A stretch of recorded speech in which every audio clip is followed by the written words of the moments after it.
thing for certain. This has been an odyssey I won't forget. Hello everybody and welcome back to the Podyssey, an Assassin's Creed podcast with me, Willis Makes Movies, and my co-host, The Exile. Well, it's been a very interesting week. We passed 1,000 subscribers. Damn, it's crazy. I was expecting a bigger reaction than that. No, I will, but I was letting you go for it, you know? I didn't know if you were going to carry on. Oh, that's the fun of it, isn't it? It's like, I don't know when we're going to finish our intro bit. But yeah, we've passed 1,000 subscribers, and it's a massive milestone. Big thanks to the Hidden One for doing a good bit of promo and pushing us over the mark. And he just edged us, didn't he? He edged us real good. And yes. And now, we got monetized. We are officially monetized. I know. Woohoo! Yeah. See, it's funny because when we made this channel, we were I remember, we were messaging and stuff before we started our first episode, and I remember saying like, oh yeah, I wonder when we'll get to 1,000 subs, this and that, and like I remember we got a 500 in like our first week. Yes. And then which came, to be fair, the Hidden One shouted us out at the beginning as well. I think it came from that, and then you shouting it out, and then me shouting it out on our channels and all that. And from that 500 we went up to about recently 700 in like 6 months. So it was like it sort of stagnated a bit. Yeah, that was like the natural growth, I feel. Yes. And I feel like we've had some, we've been doing all right so far with the views. We've had like the views about have been 1,000 views per episode. Sometimes here and there it will sort of not go to that, but that's usually like, for example, when we did that pretty much a whole Oblivion episode. Like, that was not gonna do as well on an Assassin's Creed podcast. But like, yeah, I think overall, I think it's been a good 6 months. I think we've been doing pretty well. But obviously, there was that sort of thought on the mind the whole time of like, when we're gonna get monetized on this, and like when we do, is it gonna make really any money? Is it not? That's still yet to be seen. But what I'm saying is it's very exciting to be at the next step on the Podyssey. Do you know what I mean? Yeah. Be at we've hit our big goal, I suppose. And it's exciting to see where things will go next. It's exciting to have a lot of new subscribers here that might be watching us right now. Yeah. Might be, they might know about us from before, from our own channels. They might not. If you guys are new though, welcome. It's good to have you here. This is the place for all things Assassin's Creed podcasting. Oh yeah, absolutely. And it's everything you can expect when you watch Assassin's Creed YouTube channels, but I guess it's more conversational in a more relaxed, chilled out setting.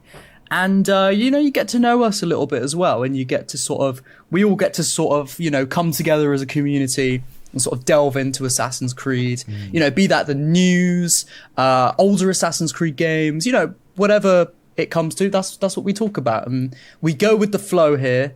And, again, shout out to Hidden One for hooking us up. Of course, and, of course. That was a good pitch. Yeah. That was like a good summary of what the show is.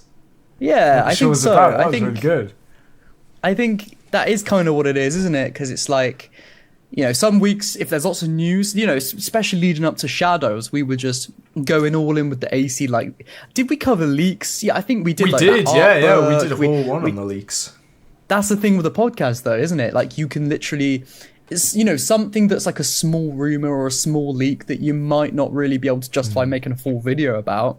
You can just talk about it on the podcast. And so this is kind of a place to really kind of get everything when it comes to like everything Assassin's Creed. Yeah, you know? And of course we did our big Mirage retrospective as well. We're not just talking about the news stuff. We did. We're delving back into the past as well. It's everything Assassin's Creed. Not just the current stuff. It's the stuff that you like as well. That's true. And I think Here's something I'll say. If there's maybe some new viewers to the channel right now who want a kind of like a starter pack for the Podyssey, like what would I suggest watching? I would probably, let me have a quick look at the channel on my screen, because I've already got a couple ideas that would be quite good. I would probably say like, the evergreen videos, like because we did the spin-off games. We did a one about. Well, that's what I was gonna say. We did two media. spin-off. We did the Assassin's Creed games you probably forgot, episode 2. That's a banger. That was a good one. That was a good one. We were covering like all the really like obscure Assassin's Creed games, like a Facebook game that was sort of defunct or whatever, after like a year and stuff like that. So I'd say probably episode 2. I'd probably also say, the Lost Assassin's Creed games. That was a banger episode 15. I'd say start with those. Spoiler cast for AC Shadows, of course. I was going to say that's a good one. Very to get relevant. A good impression of where we're at. That's why I always add it to the end screen of all of our episodes since, because you get 2 videos on your end screen. So I'll do the episode before and I'll do the spoiler cast as well. Right. While it's in sort of, it's more relevant, isn't it? Yeah, I think so. I think that's a good litmus test for whether you're going to agree with what we're saying. For the Did you say litmus? Is that like Christmas, but it's lit? What? You said litmus. Litmus. A litmus test. Yeah. Bro, what is that? I've never heard that before. Bro, you dunk the bit of paper in the water, and if it turns blue or red, it depends whether it's alkali or acidic. Oh, right. Yeah, I've heard litmus test. Listen, I'm no scientist, all right? I'm no scientist. I can't believe you've never heard of that. You may be. No, I mean, look, bro, I failed all my exams at school. I failed them all. No. I know, I got one grade, that was it. What was the one?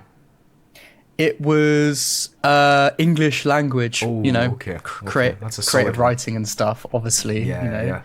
The only thing I was actually all right at. Yeah, no, for the viewers at home who aren't from the UK, our exams at school were called GCSEs. Oh, don't remind me. Oh god, yeah. See, that's the thing. Like, I've always seen myself as like somebody who is quite, like, I guess, like, I'm not trying to big myself up too much, but like someone who, like, I feel like I know a lot of facts and I like to learn about a lot of things. Like, I would say I'm quite smart in that sort of way. Not I'm stupid in a lot of ways, but in that regard, I think I'm quite smart. But like, just the way I'm so opposite of like academically smart, do you know what I mean? Like, I was so bad at tests, and like I'm sure I could have been okay at them if I had the drive to actually like revise for exams and like care, but I just couldn't at school. And so I literally failed all of my GCSEs apart from English language, where I got a C. Damn. That's it, I got 1 C. But all the whole time I was at school, though, does it? It doesn't. No, it doesn't. matter. That's what I was gonna say. Because now like, you're a big YouTuber. Oh, no, stop.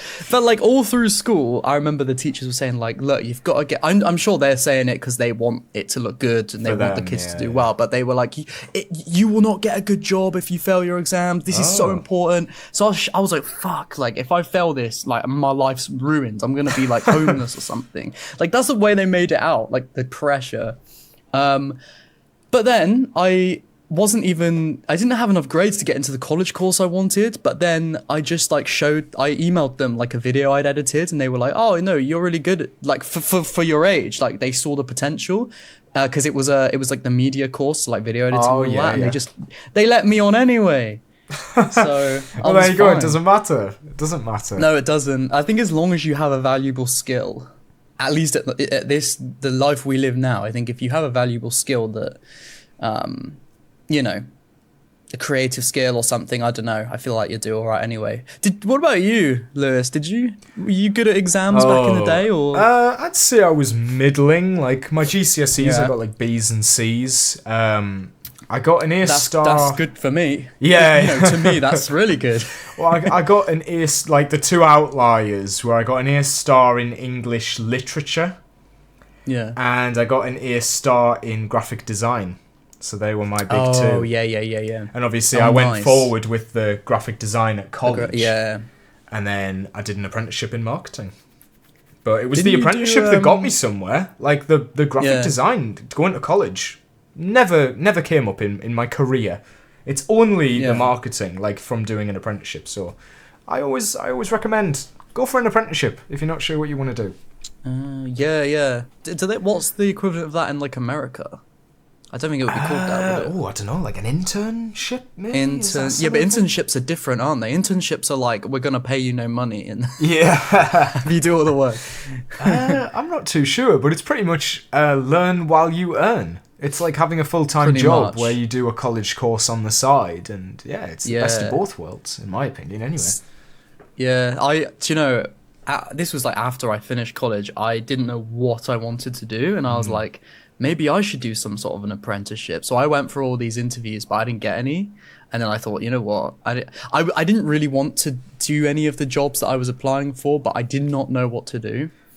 I was kind of glad in the end that I didn't get those. Yeah. And then I went on to do, things that were better off for me, I think.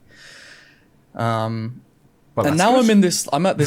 I'm just in this weird place at the moment where I'm like, I'm just doing YouTube stuff. Yeah, but kind of class that as a job. Yeah, of course you can. Of course you can in the long term. Well, hopefully, we're monetized now. This is the second job. Yeah. You're doing two jobs at once. Yeah. I reckon we'll be getting at least £20 a week. Can you imagine? We should. Each. Yeah. We're now business partners.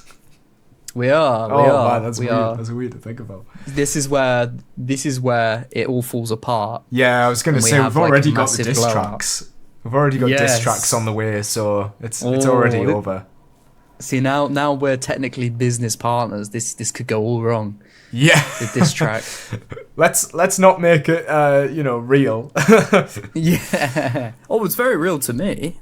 Did you not hear Willis Makes Poopies? That was a really hard hitting track. Honestly, I've had my headphones on in bed at night and I'm crying, into my pillow. I can't hear it. You're now. wiping your tears. It's ringing in my ears even now. I feel like I can hear it. You can just hear that going over and over. Take a shit, yeah. That's it. I go to bed and it's take a shit, yeah. Whoa! And then I wake up again in a cold sweat. It's like PTSD. Yeah. But I will be back. I will be back.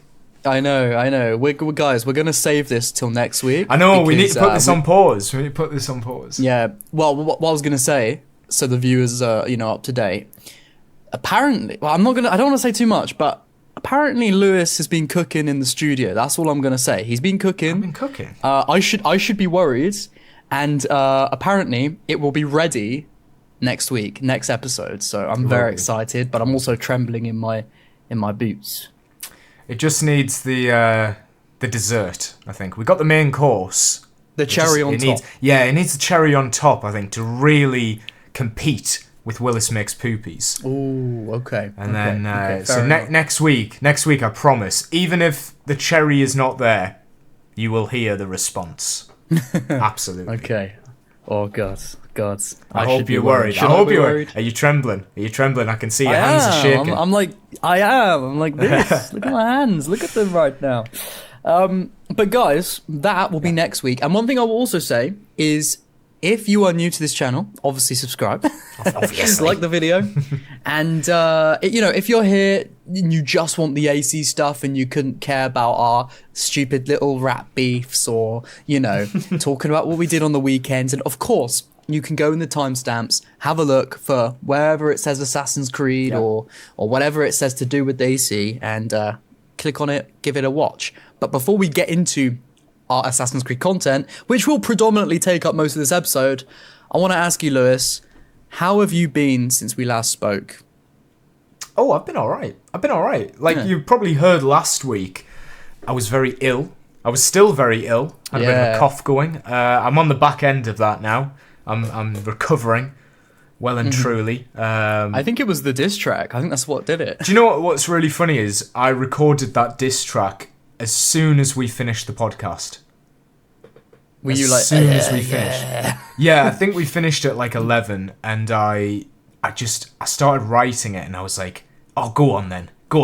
Like, my I think, that was the week my parents were away on holiday, so I could like shout into the mic at whatever time. So Oh my god. yeah. So it's fully. I don't want to hype it up too much. But Were you shouting into the mic? not shouting, but to prepare such a dish, you need to be passionate about it, if you know what I mean. They call them the dish track. The dish track, exactly. Yeah. It's a gourmet Wow. dish that will be served. But yeah, so I recorded that straight away, and I just went to town on it, and I think it's going to be good. The rest of the week, I was pretty much just finishing up YouTube stuff. I released, I can't remember if it was in the same week before the podcast, but I released my video talking about like Ezio's outfit in For Honor. I did a little deep dive on that. I sounded royally ill in that, so I don't know how it got 5,000 views, but I was very ill. Nice. And then just yesterday, I released a video looking at the parkour in the Assassin's Creed multiplayer. I did see parts of that. Yeah. I think the first half of that video, yeah. Which was fascinating, just something that I'd never thought about until like a few weeks ago. I just randomly clicked into Black Flag's multiplayer, and I was like, "Is this still on?" And it was, and I was like, "Oh, I can do something here." Did you get in a game? You can create your own like private matches. I didn't try a public one because it did like the screen flashed up red. But you can do like private matches, and they have like they even have like a cinematic mode where you can turn all your HUD off. So it's Oh, that's cool. I was just speaking of that, I'm just curious. With a private match, can you do a private match and then invite people to that? Because we could have a little game. You can. I think that would be can. cool. Because I miss AC multiplayer, man. Yeah, I used to it's funny. rinse that. When I was playing it, like I think in retrospect, I was like, I remember it being a bit crap, a bit weird. But then when I actually got into the maps, I was like, I miss this. I'm really missing. I forgot how like not bad it actually was. Like because it's not been in the franchise for like 12 years or something. You think, well, it mustn't have been very good. Like nobody played it. But then you get back on it and you're like, wow, they really had something here. I don't know. It's they mental. just dropped it. Yeah, I guess for the co-op. It was probably. It must have been like. They just must have not had the numbers they wanted to have to justify keeping it, which is a shame because I loved it personally. I had this friend from primary school that was like my AC sort of buddy, and we'd do Revelations multiplayer all the time. That was classic. We did. I only did the maps there. I only did AC 3 and 4 just because that's when I first got like PlayStation Network. So I didn't play the earlier ones, but I loved AC3s. I remember playing AC3 so much. Yeah, I can't remember if I played AC3s too much or not. From what I remember, I think obviously when AC3 came out, obviously I would have gone straight into the single player because you know. But then I would have tried out multiplayer, and I do sort of vaguely remember thinking, this doesn't feel as good as the Revelations multiplayer. But that was just 'cause probably I was used to that, and I think like the parkour system being a bit different. Although, obviously you've said this, that they did sort of have more control in the multiplayer. How interesting is that? They kept the Ezio and Altair style of running and parkour. They didn't switch it. Even then though, it wasn't. It still wasn't exactly the same though, was it? It was still like a hybrid. That's sort of what my video is, like discovering what they kept and what they changed. And there are some bits that are missing that make it feel a bit more like annoying, I think, because you're like, I'm going to do a back eject now. Oh shit, I can't. And like that's really annoying. But like you can still do quite a bit. Like I spent the rest of the night once I did that video just sitting on the multiplayer maps and just doing parkour and stuff and just being like, this is great. This is really fun. Yeah. Like they've got all the flips and like all the stuff from the modded parkour is just in the multiplayer. That's where they got it from. Like the the flip that Ezio does when he comes off the horse. And they modded that into AC2 or whatever, so it just happens naturally. That's in the multiplayer. You can just that move is just in the multiplayer without needing the horse flip. Oh, really? Yeah, like in my video I show like side by side comparisons of it and stuff, and it's crazy. Do you think it was like another team on the multiplayer mode, and they got to sort of like tweak the parkour and stuff. For Absolutely, absolutely. It must have been. They might just be able to do what they wanted, and they were like, you know what, we're gonna do the flips here. We're gonna make it more like the Ezio parkour. We're gonna do that. Do you know what I mean? Yeah, I think they went, for this to work, it needs to be faster. Like, the climbing animation is using the hook blade animations so that it's quicker. Yeah. That was a big surprise for me as well. Like, the climbing is using the hook blade without actually having the hook blade. And they had to doesn't speed it everything glow? up. Doesn't the hook blade like glow on their wrist like white or something? I think that's the Revelations multiplayer, because they had Is like it? the zip lines. Oh, I think. just when No, you it's said not in that, Black I just, Flag though. No, I just got this memory come back of like, and maybe I'm remembering wrong, but I do remember like in some AC multiplayer, you climb up and then Yeah, where that the rings a hook bell blade for will me, be, yeah. it like almost glows white, and because they pull themselves up. But maybe Yeah. I'm remembering it wrong. I don't know. It's been so long. It's been years. It's been like well, not decades, but like a decade. I highly recommend just more. pop onto Black Flag's multiplayer. Just go in. You need to go in the playground mode. That's the only one that Yeah. works. And if you hop in there and just run around a bit, you'll be so surprised at like how good it feels. I tried doing that on PC, and it installs like another shortcut, right, on your desktop for multiplayer. Yeah, it's a separate game technically. Every time I tried to open it, it wouldn't work. It would just glitch out, go to black screen, nothing. So Really? I couldn't do it. Yeah, but I wonder if I could do it on Xbox. Got the actual game on disc. Maybe, yeah. I've got it on Xbox as well, but I haven't tried it. If I've we've got the both an 360 Xbox- copy though. Oh, have you? Yeah, I mean, I could get if it works. Like we could play it on Xbox. I could get like the Xbox One copy or something. Yeah, we could give it a try. That might be an Yeah. idea. Yeah, that'd be good. That'd be fun.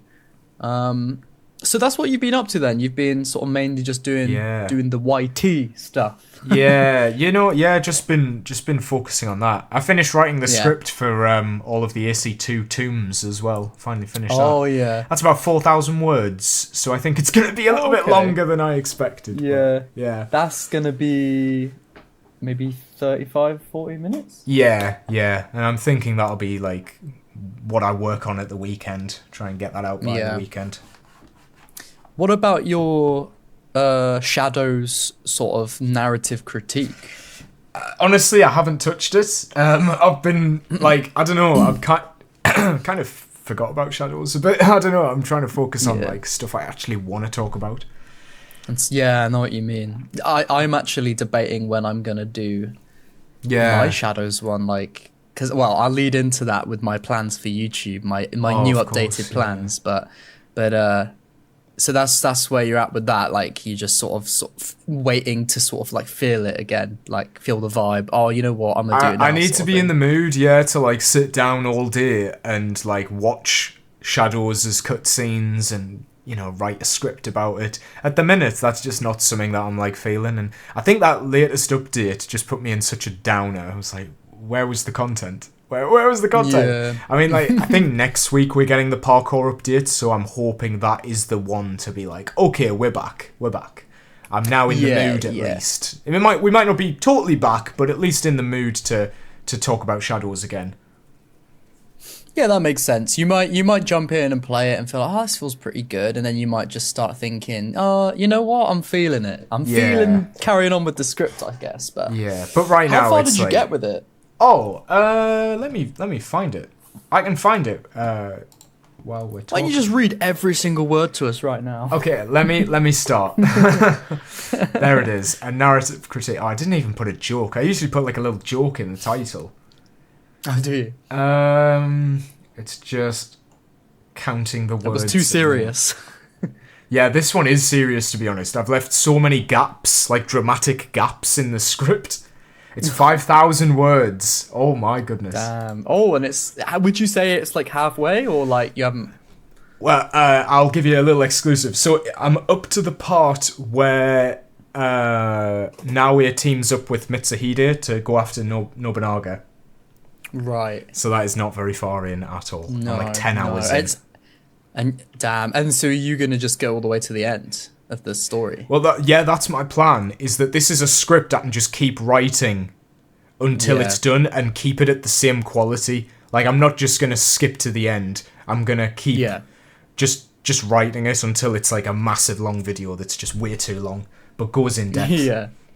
Instead of like going, though, right, this has to come out next week, I'm going to just get it done. Like, no, that's not the plan. The thing is, if it's really, really long, it'll probably do better because people see the length of the length of time and be like, Yeah. oh shit, this is going to be crazy. And it is. It's definitely insanity Yeah. from the start. I think I'm pretty like, oh man. But yeah. Yeah. I think that's where I'm at. It's more like, let's do some evergreen stuff, I think, for a bit. You know, some stuff that's positive. Yeah. And then we'll delve back.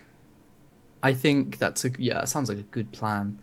Well, speaking of obviously YouTube and stuff, I did have sort of a little not change in plan, just like these are my upcoming plans for my channel I wanted to talk about. Yeah, if there's any of you watching that watch The Exile on YouTube, that's me, then you might be interested. So recently my plans, or sort of the way I see things, have definitely changed due to my other channel, Players Pad, kind of blowing up, kind of going crazy.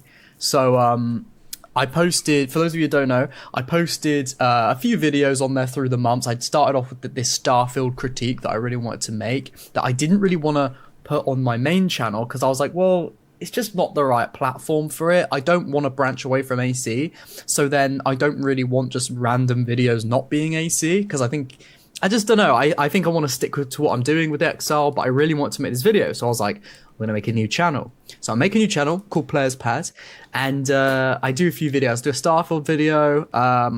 What else did I do? I think then I didn't do anything for a few months, and then I did. You did a little video on the Oblivion, like the rumors, I think it was. Yeah, I did an Oblivion remastered video before it was announced. It was like really short. It got like 60 views or something. Then when Oblivion Remastered came out, I did like a little, just video talking about what I like, what I don't like. Again, I only got like 60 something views.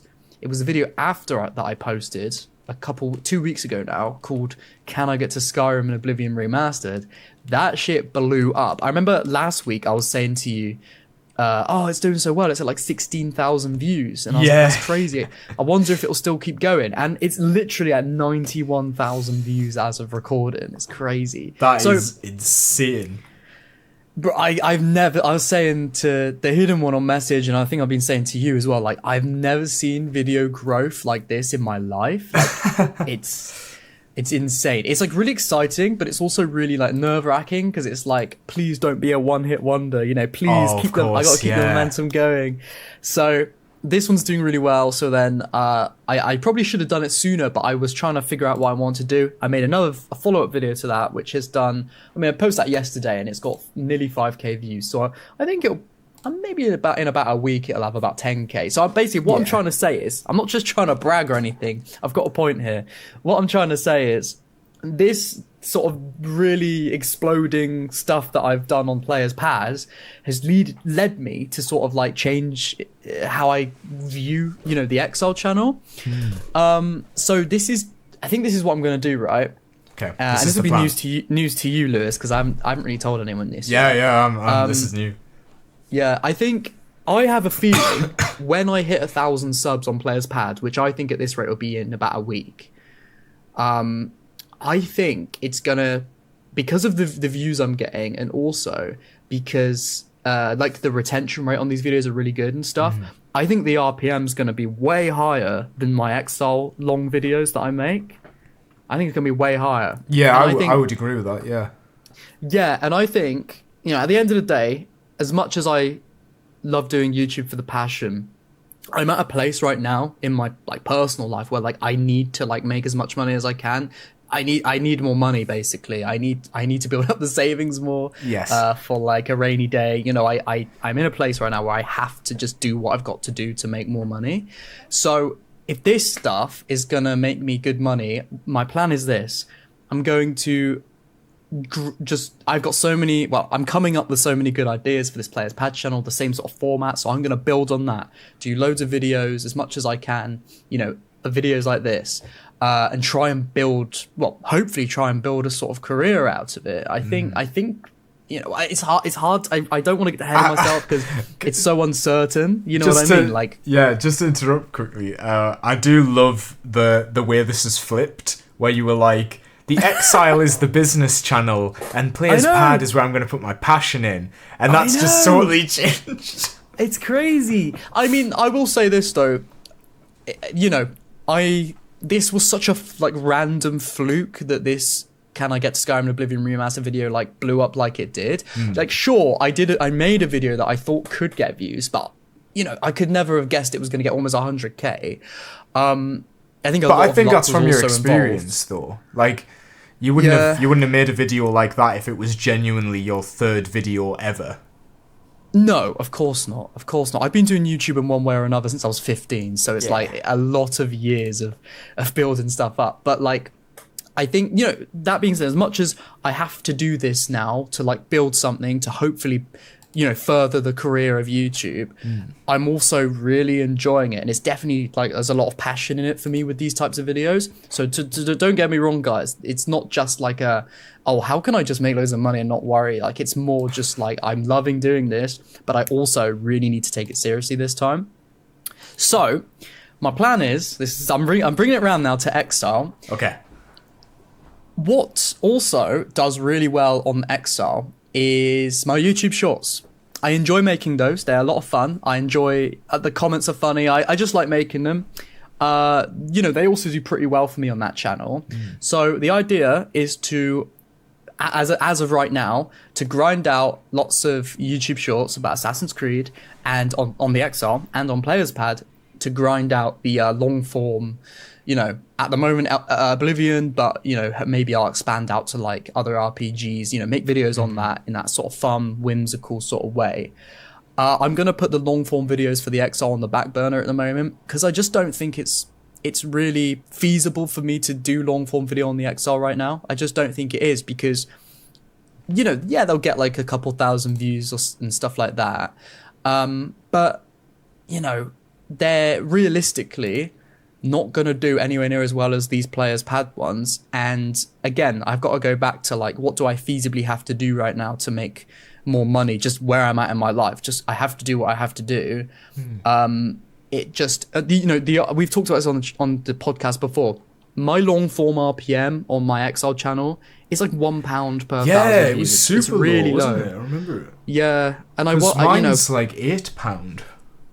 8? Jeez. At the minute, currently it's £8. That's really good. That's really good. I've never heard it be that much in gaming before. Wow, that's really good. I mean, it is for now. It is for now. I mean, I can see it after Shadows' launch, like the revenue's going back down again. But that was like natural. I was expecting that. But yeah. Yeah, no, good for you though. But like, you know, that's the thing. I wonder when I get monetized, I'll know better once I am monetized and I can actually have a look at the numbers. That'll be interesting, yeah.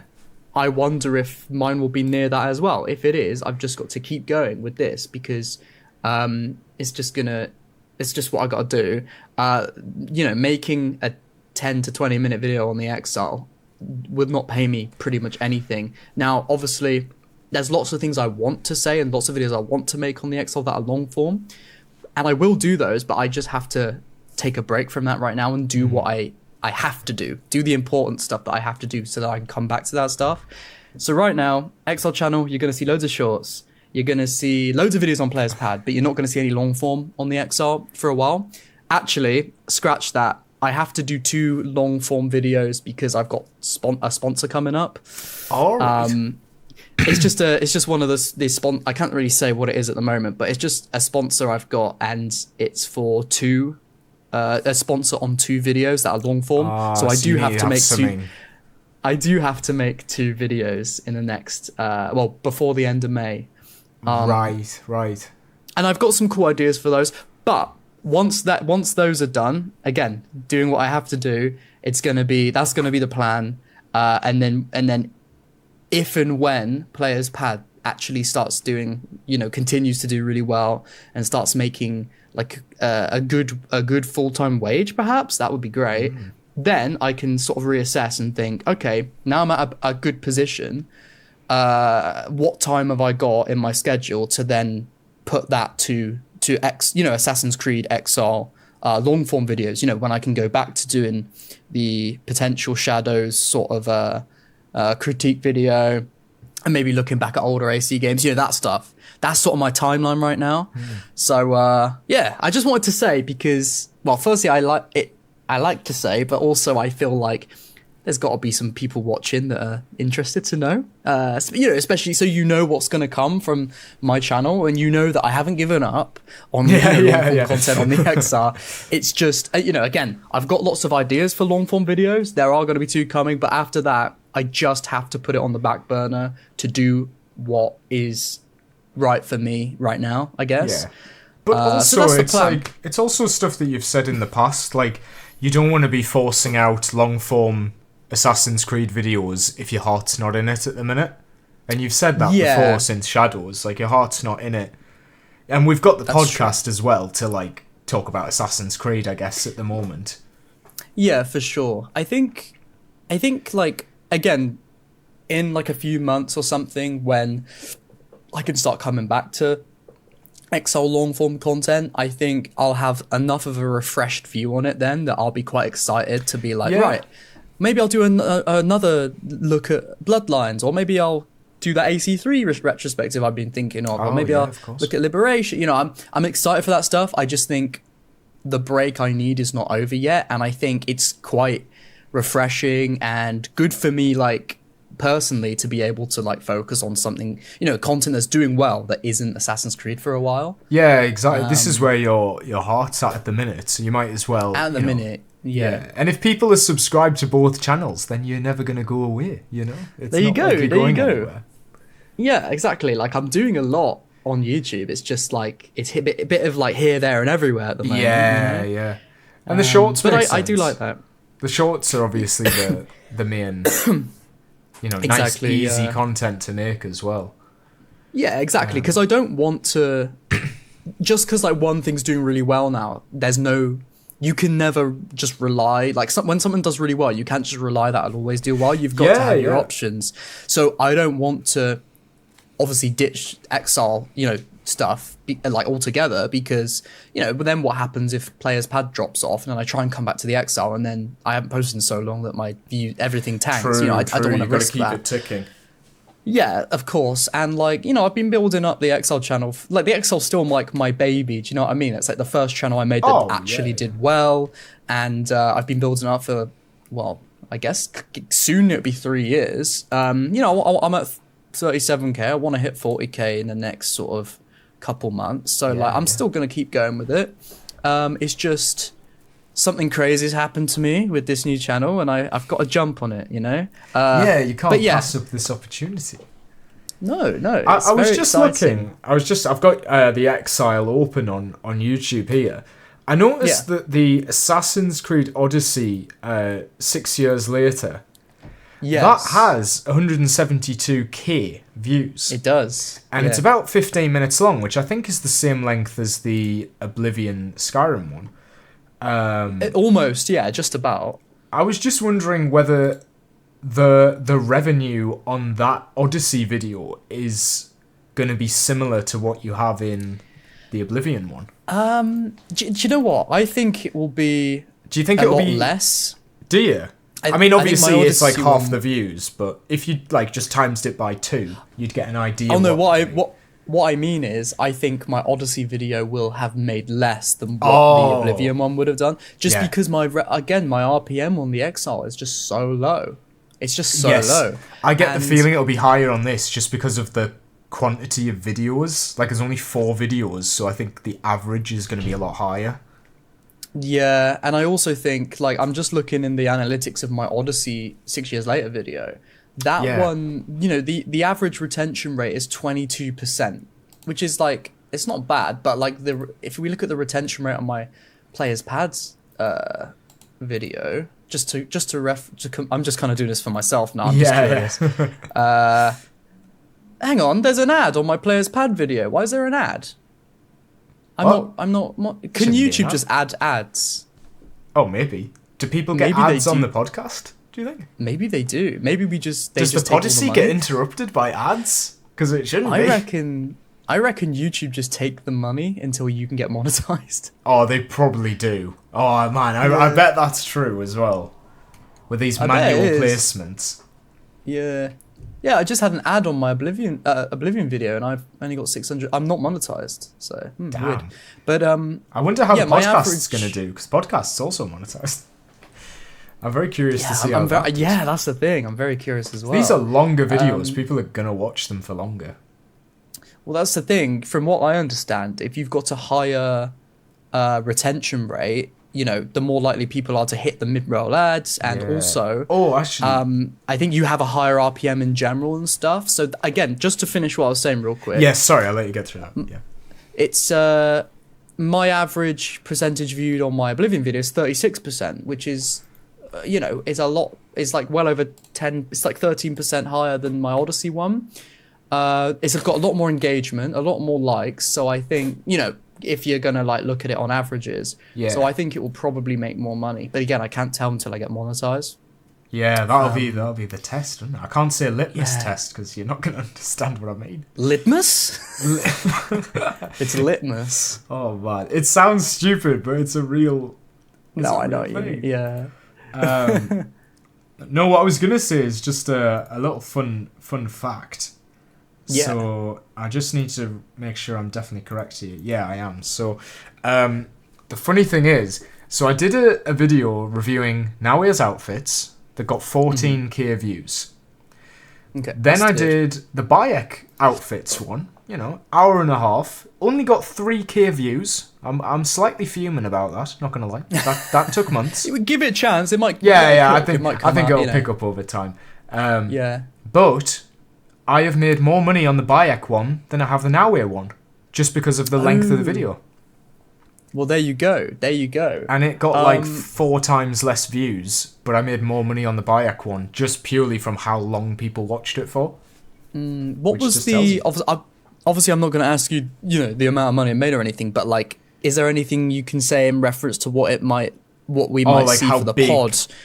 Like, what was the retention? What was the average watch time? What was like the for the Bayek one? Because that's what's that, about an hour, and I think about an hour and a half. It's sort of like a podcast length. If we can look at one of our episodes that are an hour and a half, we can maybe sort of gather what we might have. Maybe? Well, The average retention rate was like 20 minutes. Like people watched the average view. I think that's duration, about what we have on a not on our latest episode, but that's because a lot of new people came in from the hidden ones. But usually we have about 15-20, I think. It's 20%. Yeah, it's 20% is our retention That's not bad, rate. yeah. I can tell you off camera what that number would be, but it's all right. It's very alright. It's like the length of... It's probably the same amount we'd get off like 3 to 5k on a long form video. Well, it's hard for me to say. I'd make a £4 off that. Oh, what? Mine would be a no way. £1 RPM. Well, £1 RPM, isn't it? I've got. You don't make £4 off each video, do you? Surely probably. Not. Oh, probably. Man. I'll tell you. I don't mind saying. Can everybody subscribe to Players Pad immediately? I do. That doesn't make sense. Well, let's have a look at. I'm trying to find something with like. No way. I know we're totally off on a tangent here, aren't we? We'll bring it back. But let's have a look at. Yeah, hang on. I need to find like a bad video I've done and see what the. I've got one. I've got my Valhalla 5 years later video has got 5.7k views. Right. Okay. And I made £7. How many views? 5.7k. Okay, let me. I made £7. I bet you would have made like £20 off that, wouldn't you? Well, I'm not trying to expose your earnings or anything. No, I don't know, no. But I'm just guessing. Okay, I'm just guessing. My video on the Animus Hub got 6k views, and it made £15. Exactly. There you go. So what it's the hell? like your RPM's way higher, and but I'm not bothered because I've got this new thing that's blowing up. So I think the way it's gone, it's got to have good Players RPM. Pad is going to have the same. I think it'll have the same sort of RPM that I've got. That would be nice. I think it will be. It's really hard to. I can't wait to hit 1,000 so I get monetized and then just see. I know. And then just like, it's scary. It's fun. I'm looking at. I've got vidIQ, so I can see how many views they're getting per hour. They're both really good. Like on both of those videos, the Morrowind one and the Skyrim one. Oh yeah, they're really good. Like they're really both good. going up quickly. They're at sort of 100, nearly sort of between 100 and 200 views an hour at the moment, which is nice. Yeah. That's exciting. It's exciting to see how it does. Yeah, I'm just. We'll see. Wait till you hop onto Baldur's Gate 3. You'll never get off it. You'll be on that forever. I want to do some Baldur's Gate 3 videos. Like, can I do this weird thing in the game? Because that's sort of the thing I found now that I'm quite good at doing and I enjoy. Yeah, like what weird thing can I do, or like what, so it's like, what can I do? I don't know. I have to have a think. Like, can I? I like the jumping idea for the next video. That's quite fun. Is that have you filmed that already? That was gonna be my next video rather than the Morrowind in Oblivion remastered video. It was gonna be, I'm gonna do the jumping over the map one first, then get to that. But honestly, I've had to I've been recording so much footage and I still haven't finished because it was such a long process. That's why I ended up thinking. That's why I was like, you know what, it's gonna take too long. I need to get another video out. So I thought, you know what, why don't we do the next idea first? Right, got you.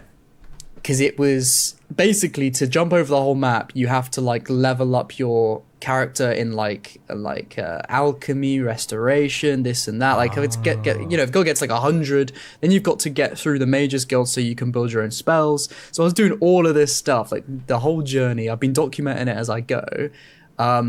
And like I've now done this thing where you can basically trick the game. I don't want to give it too much away, but you can trick the game by doing this certain thing with spamming spells in a certain way, and it can cause your speed to get really high. And then you just go on a high point of the map and you run, and your character just flies across the map. Right, got you. I've done it to a point where my speed goes pretty fast, but it goes nowhere near enough to be able to get me across the map. So I've still got to go and you got to figure something out. Well, I kind of know what I have to do, but it's actually really a lot more difficult than I thought. So I'm still working at it. So I think that's gonna be my next video, but I won't be surprised if I actually do a different one before that. We'll see. But anyway, yeah. In fear of talking in circles about what I've already said, I'll probably put a cap in that on the Player's Pad Exile Saga. Yeah, good stuff. That's where I'm at. But God, I don't think I've been doing anything other than that stuff really. Nothing too much of interest. Oh, I did watch the new Final Destination movie in the cinema. Oh, did you? What was that like?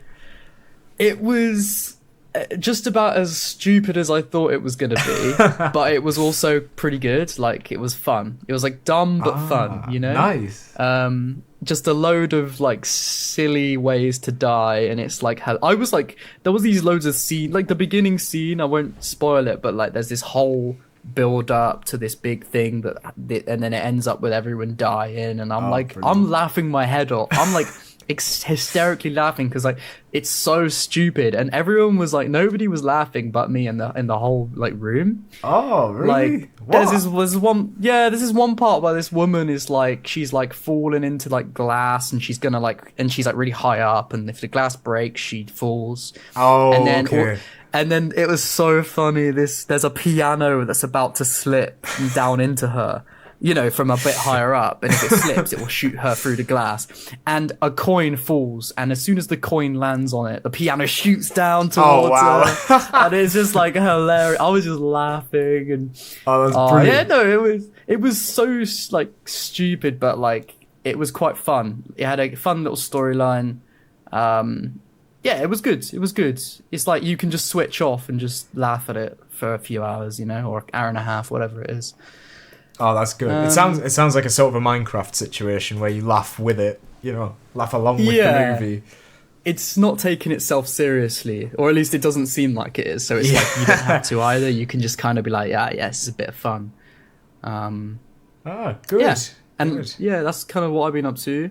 And you've been up to what you said you've been up to. So with all that said, we should probably get into our AC write-ins. Yes.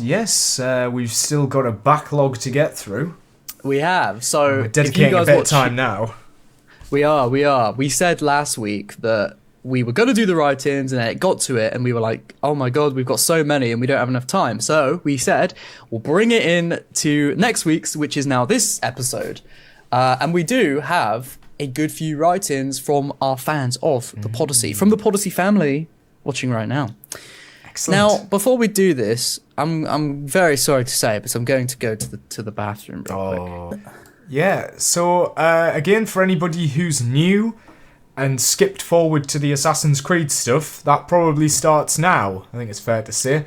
So these are our write-ins. This is where people can write into the show with questions or maybe some fun stories or anything. It doesn't have to be relating to Assassin's Creed. It can be anything at all, just something to spark a bit of conversation and get our reactions to it. And we'll also be answering your questions. And we've had a couple of write-ins, some very long ones, I gather. So we've had to sort of dedicate a good chunk of the episode to them.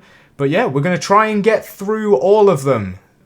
How many write-ins do we have? How many do we have to go through? We have 1, 2, 3, 4, 5, 6, 7. 7. Whoa. Okay. Maybe we won't get through all of them. But wait. We have 6 because one of them was the one we read last week. Oh, okay. That's not bad then. 6. Yeah. Well, we'll try. We'll try our best to get through all of them. We'll one. see how it goes. If not, we'll carry them on next week. Yes.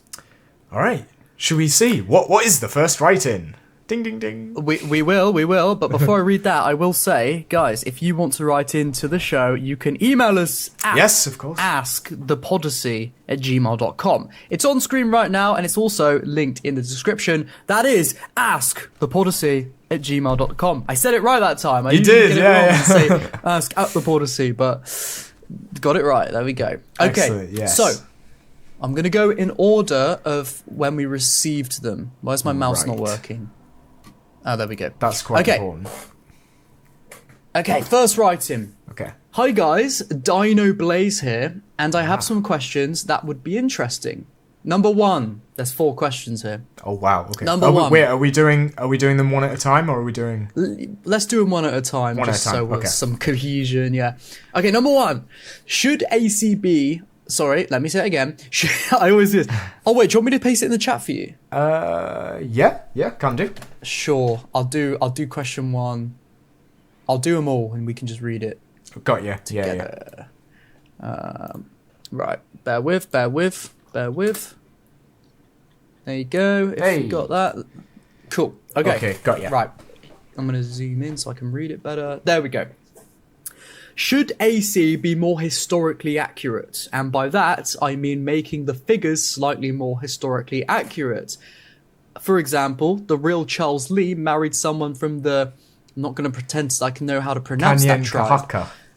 There you go. I had to learn it for a video. Oh, right, okay, fair enough. And had 2 kids that stayed in the tribe. Or Cheshire, but I think he meant Cesare. Cursire Borgia, who was suffering from an STD, so he wore a Doctor Doom style mask. Yeah. Oh wow, okay. I didn't know that.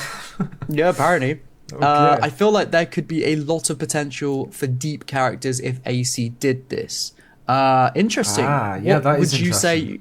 What's your first thoughts on that, Lewis? I agree. I agree that, if maybe not that the characters should be more historically accurate, but you should, if you're going to adapt a character that really existed, like a Cesare Borgia or Charles Lee, then you probably should make sure to have some, authenticity or, some respect to that person. For example... Do you need respect for Cesare Borgia, though, when he literally, killed loads of people and...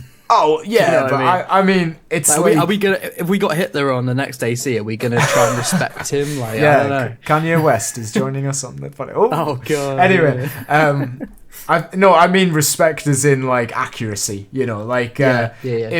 if for example, Charles Lee, they made a massive racist in AC3, but if they're saying here that he married someone from a tribe, and stayed in the I tribe. guess he wasn't with that them. much of a racist. Yeah, so in a way, is might that be. like making like Charles Lee was a traitor? They incorporate that very well into AC3. But if there's a detail like this, like imagine Charles Lee's descendants playing AC3 and going, "Oh, what? This is nothing like my deeply problematic ancestor." Yeah, yeah. You know, Do you know- and it also leads itself to more interesting storytelling. Like that could be a really good part of his character. Like, oh, on the surface he seems like really racist, but he's actually like hiding because he's embarrassed of his family or something like that. You know? Yeah, I mean, well, that would mean he probably was a bit racist if he's embarrassed of his family because they weren't. Yeah, it English. could just be because of the norms at the time. Like they wouldn't be accepted. Yeah. Maybe. So, this is what I think. I think it definitely depends on like what era of history these these real historical figures are. I think if it's like so far back in the past, you can kind of change a story and it's not as problematic. Whereas, you know, I think if you look at like World War II, and if you were to change, I by the way, I know nothing about him as a real figure, but like if you were to change like Winston Churchill, so he killed a load of English people instead of like did what he did in the war, then it's like it might be more problematic because it's in more recent memory and it might be Yeah. classed as more disrespect. So I think it definitely depends like how much in historical is this, you know what I mean? Because like no one's really gonna care if you, again, Charles Lee, I don't think anyone really cares that they changed his character to be a huge like racist when maybe he wasn't as much. I don't know, maybe I'm wrong, but that's the yeah. vibe I get. And I suppose also like the examples here, there's probably more like nuanced. Like for example, maybe the pirates in AC4 could have had a bit more accuracy or whatever, but specifically Done a noting, few more murders. Yeah. But I mean like specifically quoting Charles Lee and Cesare Borgia, who are arguably like the most cartoonish villains Yeah. alongside Crawford Starrick. Yeah. Then yeah, naturally a lot could have been done to make them a bit more three-dimensional. I that's don't know true, if wearing yes, a of Doctor course. Doom mask would have helped Cesare's character or Yeah, took away it from might it. have Or... it might have just taken away from who was actually behind the mask. Oh, let's just go with them. Like that's what they do now. They give them all masks. Oh, they literally do. Yeah, maybe. Yeah. He makes all of his Templars wear masks because they're all like, In, like- STD ridden. Oh god! In like 20 years' time, when they remake AC3, they'll give him a Oh, sorry, not AC3, Brotherhood. They'll give him a Brotherhood. Doctor Doom mask. Oh, they probably will. Yeah, he has to. But then because they all have they'll them. give all the Templars Doctor Doom masks, and then it'll be implied that like Cesare, like well, something's going on in the Yeah. Templar circles. They're a bit closer than we realised. They won't be called Templars. No, they'll be called What just the Borgia? They'll just call them Borgia. or they'll call them Order of the Father of Understanding. Yeah. That sounded Order real of the there. Father Like I was hearing you say it, yeah. going, "Oh yeah, that's a real." Oh wait, no, you're taking the piss. The Order of the Father of Understanding, yeah. Or they'll call them like, I bet one day they'll end up having a group called like the Descendants or something. Like they believe they're descended from the Isu or something. I mean, that could be cool actually. Just quickly to wrap up that point. Of course, I had to Google what the mask looked like. What did it look like? It was actually a mask of his own face. Oh my goodness. It's like a That is human-looking awesome. mask. It's kind of creepy. I don't know. I'm looking at like film adaptations of it, and not the real one. But yeah, it's pretty much like his own face sculpted onto the mask. I'm looking up the real mask. I don't know if it will show. No. This is what I found when I typed it in. Is this pasted it in the is this the COVID face masks with Cesare's face on them? Yeah. Did you see this one? Yeah. Oh man, I should have bought those. That would have been great. Yeah. Could have worn them on the podcast. That'll be next episode. We'll be wearing them. Yeah. Alright, so yeah, I mean, what does the mask protect you from? Is it? Did he have like herpes on his or something? He must have had something physical. Like yeah, like he blisters or couldn't something? kiss I don't know. people. Oh, maybe he had like boils on his face or something. I don't Yeah. actually know what STDs do what, to be honest. But I'm guessing back in the medieval times or like the Renaissance Italy times, the healthcare would be so lesser than it is now that they would have had much more physical sort of, deformities, problems. I guess. So, Yeah. probably. Okay, so no, I mean that first question's decent. Like, that's an interesting. My cap off to that real quick would be, sure, if they think if there's certain historical elements to these characters that actually could weave in to be quite good in Assassin's Creed, then yeah, for sure. I guess it just depends on like the situation, the character. I just thought, sorry to. Just a little thing that I forgot to mention it in the last episode, actually. This new update that they did to Shadows added the codex. They did a proper codex with all of the main characters in it and some detailed thing. And they have a section called Historical Characters. And of course, I had to have a read of that. And it actually has very accurate sources for like Hattori Hanzo and Yasuke, like real, like they straight up say this is the stuff we actually know about Yasuke. Did you say sources? Not like direct source, but I mean like they have the most relevant information. Like they don't go, this is Yasuke in our game. This is the story in our game. No, they tell you the historical evidence. Yeah. For like his character, which I thought was nice. Except when you actually read it, you go, "Oh, you guys didn't do any of this." Like you read Hattori Hanzo's, and you're like, "Oh yeah, this is totally opposite of how you portrayed him." And it kind of feels like self-admittance. I don't know. They were like, "Was it? I know we did it badly, but look, here's what actually happened." Yeah. Do you think it in the codex was it written like it used to be, so you can infer that it's Sean? No. There's no way. No. It's just written like Yasuke was a born in it just goes through the motions. But there's it does have nice Sean pictures saying like little jokes at the bottom. Like no, unfortunately, no. It doesn't have that personality anymore. Yeah. Oh well. Anyway, next question. Yes. Number 2. These are the questions from Dino Blaze. Yeah. Still. Okay.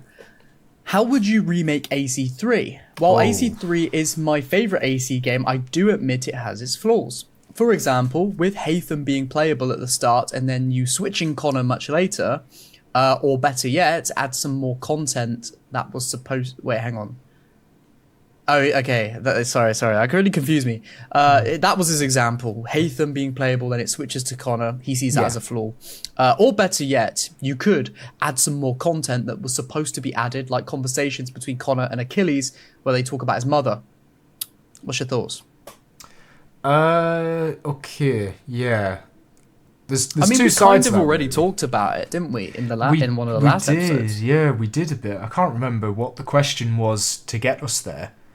Originally, it was about like how would you remake the whole series, wouldn't it? The whole modern day with Desmond and all that. Oh yes, which would be tricky. I don't know. There's like the gameplay side of things, and then there's the story side of things. If it looks like Dino Blaze is focusing on the story stuff, I would love to adapt a lot more of what was in the Forsaken book. Like I would actually spend more time with Haytham. Yeah. In fact, like just when you were reading it there, I was thinking like maybe they should have just done a whole game with Haytham and then a second game with Connor. Like just do it as a full-on two-parter because you've got enough content with like Haytham to do a full game. And then I think it would just help the pacing a lot more. And when Haytham comes back, like for Connor, there's a bit more of a payoff there. Just spread the story out. Like it does feel like it's a bit rushed throughout the whole thing. Yeah. Which is strange because it's got such slow pacing, but it also feels rushed at the same time. I always got the feeling, and I said this in my tier list, that to me at least, like the Haytham sequences feel so much more well paced. Yes, and then for me, it's when it gets to Connor's, the main story of Connor, you switch to him. It just feels very... It's weird because it's like a load of tutorials when you're already like 4 hours in. Yeah, that's the thing. It's like I'm getting all these new... Obviously, they're new features that you didn't get to use as Haytham, but it takes you out and it slows things down so much because it's like I've been playing this game for like probably 4, 5, maybe 6 hours, and now it's like it's like I'm started the game from the beginning. Yeah, it definitely pulls you out. Honestly, I think, and we've said this before, I think the biggest issue with AC3 is its pacing. It is just its pacing. I agree. I mean, there is more to it than that, but I think that's its biggest issue. So I would just change the pacing of it. I would change maybe, I would probably change like how Connor goes about his targets, but then that's a fundamental sort of, it would have to change his personality in a way, because it's a big one. It's a long one, but I don't know. I think like I wouldn't take anything out personally. I would just add stuff. Yeah, but you do love AC3. I do. I think it's brilliant. Yeah, that's fair enough. I love AC3, not as much as you, but I still love it. Oh, like I'll admit it's not the best. I know it's not the best, but it's my personal favorite. Yeah, it's fair enough.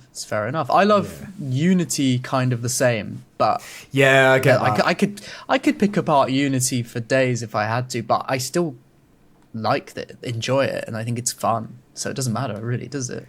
Yeah, that's true. Well, it matters, but like if I want to enjoy it, I'll enjoy it. Yeah, I'm just thinking like if you had to remake Unity, that's just like ground up. For me, that's like totally, like story-wise, from the ground up. Oh, story-wise, yeah. It needs totally just redoing. Like, yeah, for sure. You get about 3 hours in and already I'm like, nope, story's gone. Yeah. Totally gone. It needs saving. Yeah. I won't say much else about Unity now, because I do believe it is involved in a question later, in a writing later. Right, okay. So I'll leave my thoughts on that there. Next thing from Dino Blaze is not really a big question, but should Evelyn have been Connor's love interest? Apparently he says this is was initially planned. Yeah, I heard that as well. It was. Yeah. Is that from a credible source? Like, where do we hear that? Oh, it was like early in development. I think it's from like the art book or something. They mention it. It's not like a big deal. I think it was just when they were like drafting the ideas of who Aveline could be. Yeah. Very early on. But I would say no. I would say straight up no. I don't think it works. For a start, they have no chemistry. Zero. I mean, yeah. Well, they met each other one time and then never saw each other again. Achilles said you would come. Yeah. Like, oh, brilliant. Connor? It's your brother from New Orleans. I don't even remember how she speaks. How does she speak? Aveline kind of speaks the same as Naue and like Cassandra in that tone. No. If you think about it. No, does she? I don't even remember what she sounds like. She's a bit of a better actor, but she is like, Connor? Hello? A little bit. It does say online. Yes, Aveline de Grand Prix was initially considered as a potential love interest for Connor Kenway in the Assassin's Creed 3 DLC, The Tyranny of King Washington. So like in a what-if scenario, she would have been the love interest. Oh, that's not a bad idea, actually. I don't hate the idea of a what-if, alternate timeline. It says, I just don't think like Connor needed it, in the story. Yeah, he's not that kind of character. However, the developers ultimately scrapped this idea, citing that the characters' motivations and personalities were too different to support a believable romantic relationship. Yeah, I agree with that. I just think you don't want to like try and make Connor into an Ezio. You know what I mean? I think just keeping him, keeping him like off that track, I think helped a lot. Yeah. Last question from Dino Blaze is. My final question is, since there are gonna be new AC remakes coming soon, what if the remakes were to divert from the original game when it came to certain aspects, like maybe continue Desmond's story during the Black Flag remake, or doing the Juno story justice during another remake? I feel like there is a lot of potential if they reboot the series. I get the question, but I don't think, like, if they were rebooting the modern day, but they're not. They're rebooting the like self-contained story in the past. Well, we don't actually know, do we? Oh well, so true. If they included the modern day stuff, though, even that's not like, I like the idea. What if they just started to redo the story after AC3? Like, what if we just got an actual continuation? That would be great. I just don't see that happening at this point. No. They're not going to do that.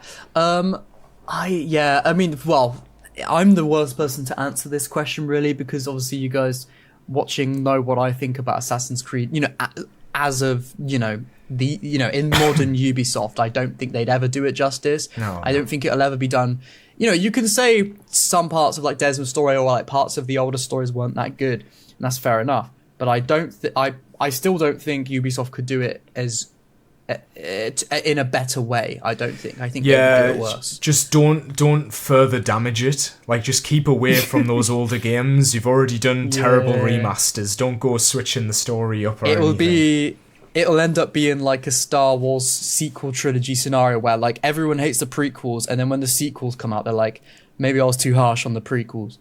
Yeah, or even just like a film remake that does it worse or something. Like, you know, like, stop trying to think. You're never gonna be like the original AC team. Yeah. Don't try and be. Have you seen that meme where the guy's like, "You're not that guy, pal." Yeah, You're exactly. Not that guy. Exactly.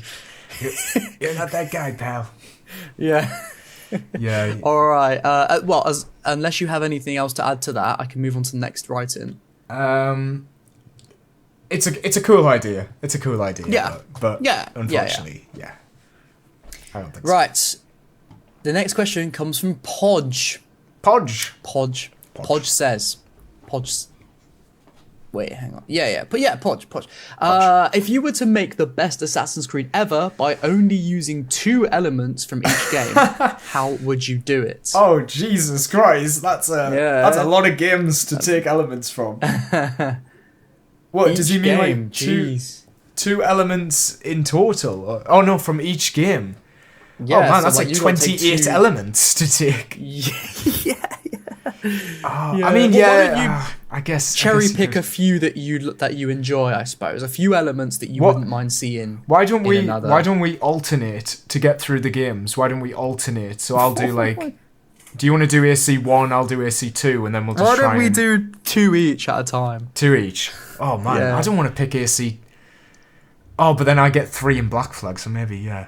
Yeah. Okay, I'll start then. So AC1, I've got to pick 2 elements. Yeah. The writing, the philosophy. I think that's Yeah. even just the characterization of the creed. That's what I would take from AC1. Yeah.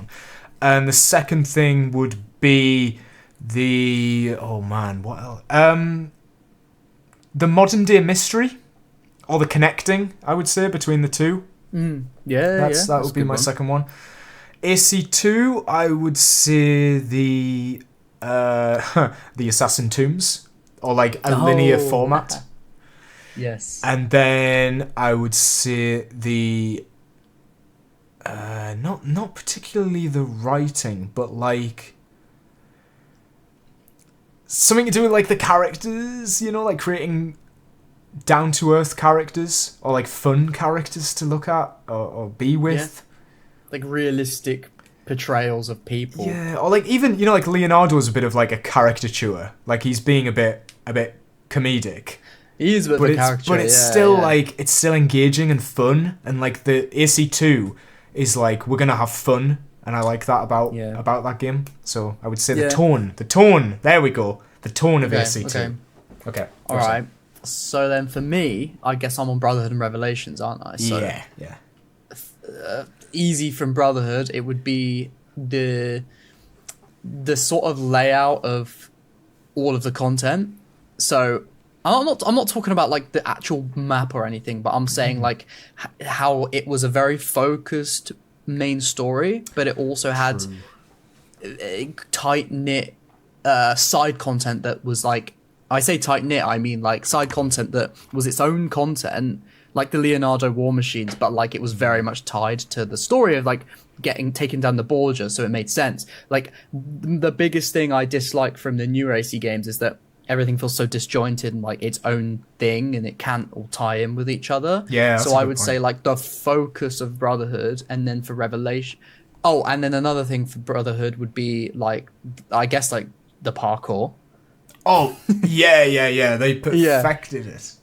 But I would also say, like, let's take that parkour and let's try and modernize it for a new game, but like keep the control. Yeah. And then from Revelations, I I don't know. Tower guess, defense. The character. Well, no, oh my god, no.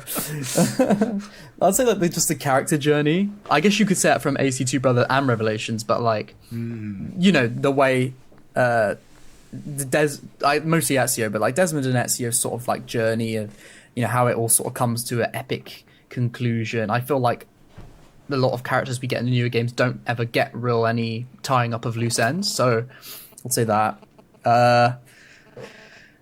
I don't know really. I have another one for Revelations, because Revelations is just like it's the same as 2 and Brotherhood in the way of gameplay and stuff. Really, isn't it? Not much difference. Oh, maybe bomb crafting. That was cool. Yeah. No, you know what? You know what? I'll swap out bomb crafting for social stealth. Oh yeah, yeah. It's got to be in there somewhere, hasn't it? Yeah. Yeah. So you're on 3 and 4. 3 and 4. Okay. Things to take from AC3. I would say the scale. AC3 feels like a massive story without being like, you know, like the Valhalla, like massive open world. Like Valhalla and Odyssey feel like they're trying really hard to be a big story, whereas AC3 did it through the variety of the missions. And like you say, the side content is also very present in AC3, like the Captain Kidd stuff, the naval contracts, the frontiersman missions, the homestead missions. Just the variety just makes AC3 feel like a big story, like a saga. So I would say that. And the second one would be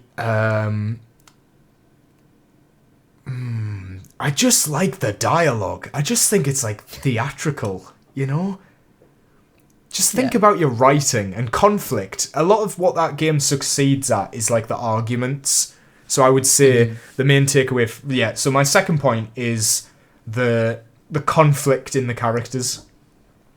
Okay. Is something that I feel is most present in that game. Black Flag, I'm gonna say the cinematic quality, like the cutscene direction, the acting, the voice acting, like the actual quality of that is at its best in Black Flag, in my opinion. A second thing for Black Flag, I mean, I'm not gonna choose the naval combat because I think that had its time. I don't think it needs to be in every Assassin's Creed. Second thing for Black Flag. Oh, I suppose like the island exploration, like each island has its own set path and like there's a good sense of discovery when you go to each location. And it's not just, it's linear. I think linear like locations as opposed to these approach this tower from any angle. No, like give us a linear path. I think I guess that kind of counts. Yeah, it's fair enough. Yeah, I think should we, for the next games, just considering time, should we just do one from each? Yeah, I don't know if I can come up with 2 for Odyssey. Yeah, I know, right? I'll try. What am I on? I'm on Unity Syndicate, am I? Yeah, that's not bad. Rogue. Do you want to do Rogue? I always forget Rogue. I'm the worst at saying for Rogue though, because it's my least played AC game. Yeah, and to be honest, I can't think of anything. It kind of sits in with Black Flag though, doesn't it? Yeah, the open world gameplay sort of stuff, the way it's designed. Yeah, just bundle. I'll just do Unity Syndicate. Unity. Customization. Oh, yes, that's a big one. Yeah, I would say customization. Now, obviously, a lot of people probably be thinking, why doesn't he say parkour? I think that parkour, look, they could have built off that parkour and made something decent in the end. But I think, as nice as it looks and as satisfying as it can feel to play, it lacks the control. Oh, I've gone on about this. I'm not going to... If you watch me for a while, you know exactly what I'm saying. So, anyway. Syndicate, I don't even know. I don't like Syndicate at all. Did they do anything good? I can think of one. Go on, you say it then, because I don't know. The black box missions. Oh, okay. No, fair enough. Yeah. And also stealth was at its best in Syndicate, I think. Yeah. Like within those black box missions, they had that like kidnap mechanic as well. That was pretty good. It Yeah, it had better mechanics. Like even crouching around walls was so much better and easier in that game. Throwing knives were easier to use, but more. I thought it was better. That was the only thing where Syndicate shined for me when I replayed it not too long ago. I was like, you know what? I don't like this game. I don't like the story. I don't like the characters.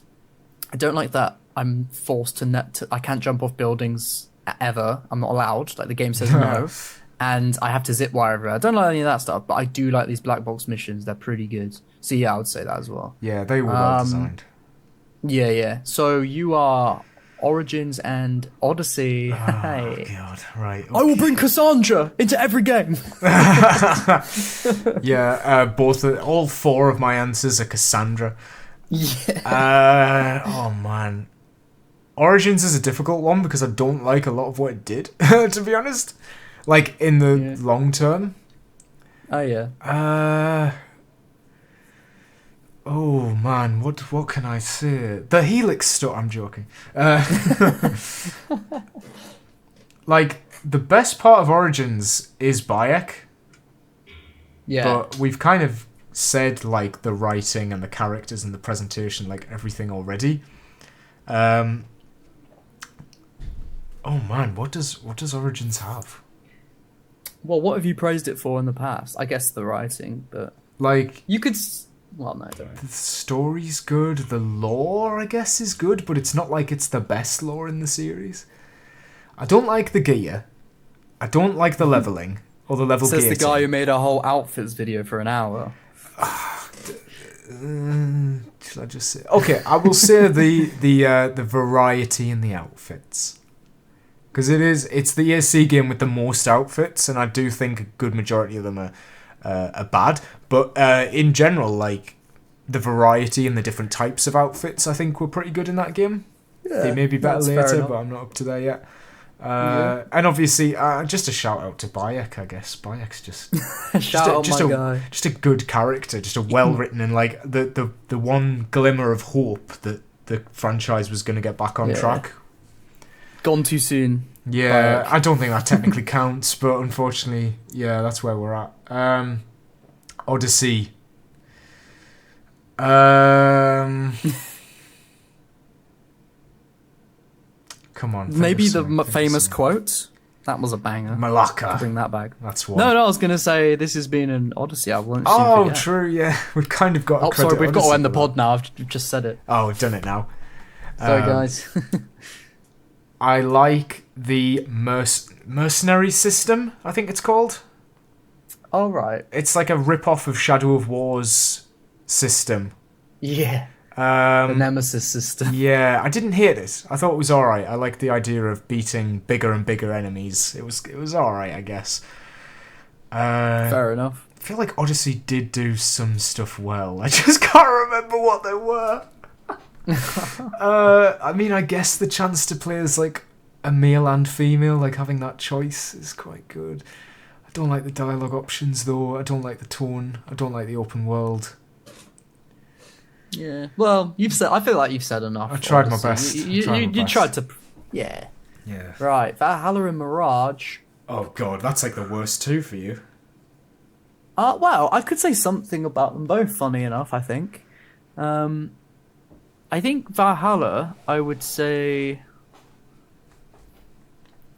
I don't really know if this kind of counts, but I would say, like, intimate scenes in, like, that Valhalla has. No, not like that. Not like that.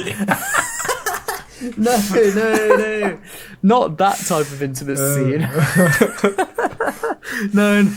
I'm talking, like, the campfire scene with Basim and Abel. Ah, yes. That sort of the intimate when it comes to like dialogue, how it's very personal, and I feel like we haven't had much of that in Assassin's Creed, and I think No, that's true. that scene specifically hit quite hard. I thought and it was quite good, and I would love to see more again, intimate scenes like that. Yes. Mirage. Mirage! Oh god. I guess what I can take from Mirage is like, that sort of linear open or linear format again from the older games. Yeah, I guess. suppose. That was alright.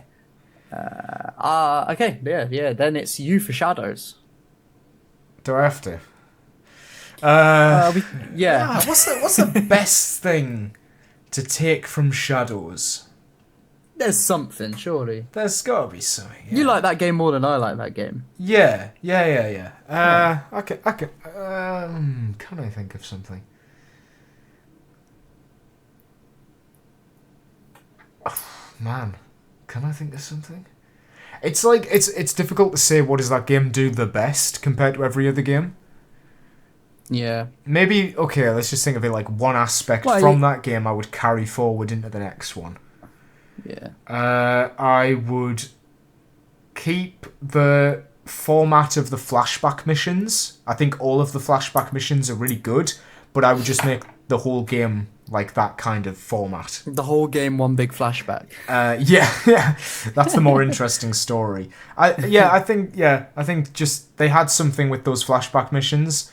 They were very well told, I think, compared to the rest of the game. And I would keep them in.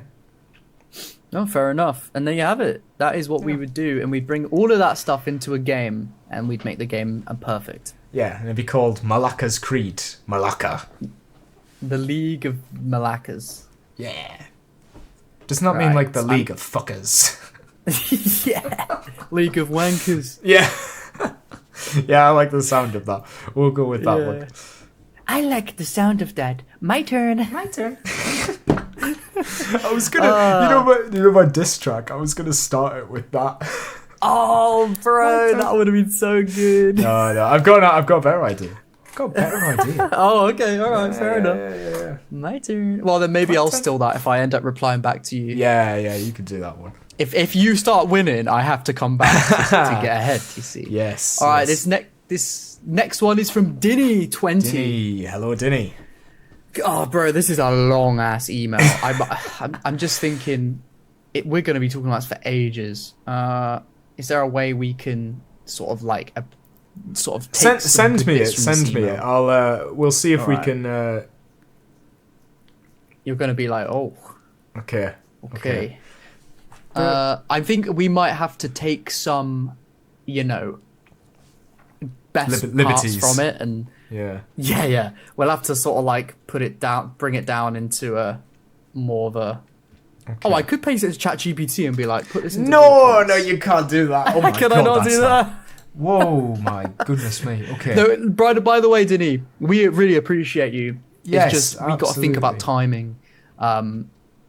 It's like we will probably be talking about this email for like 40 minutes if we don't cherry pick some good parts from it.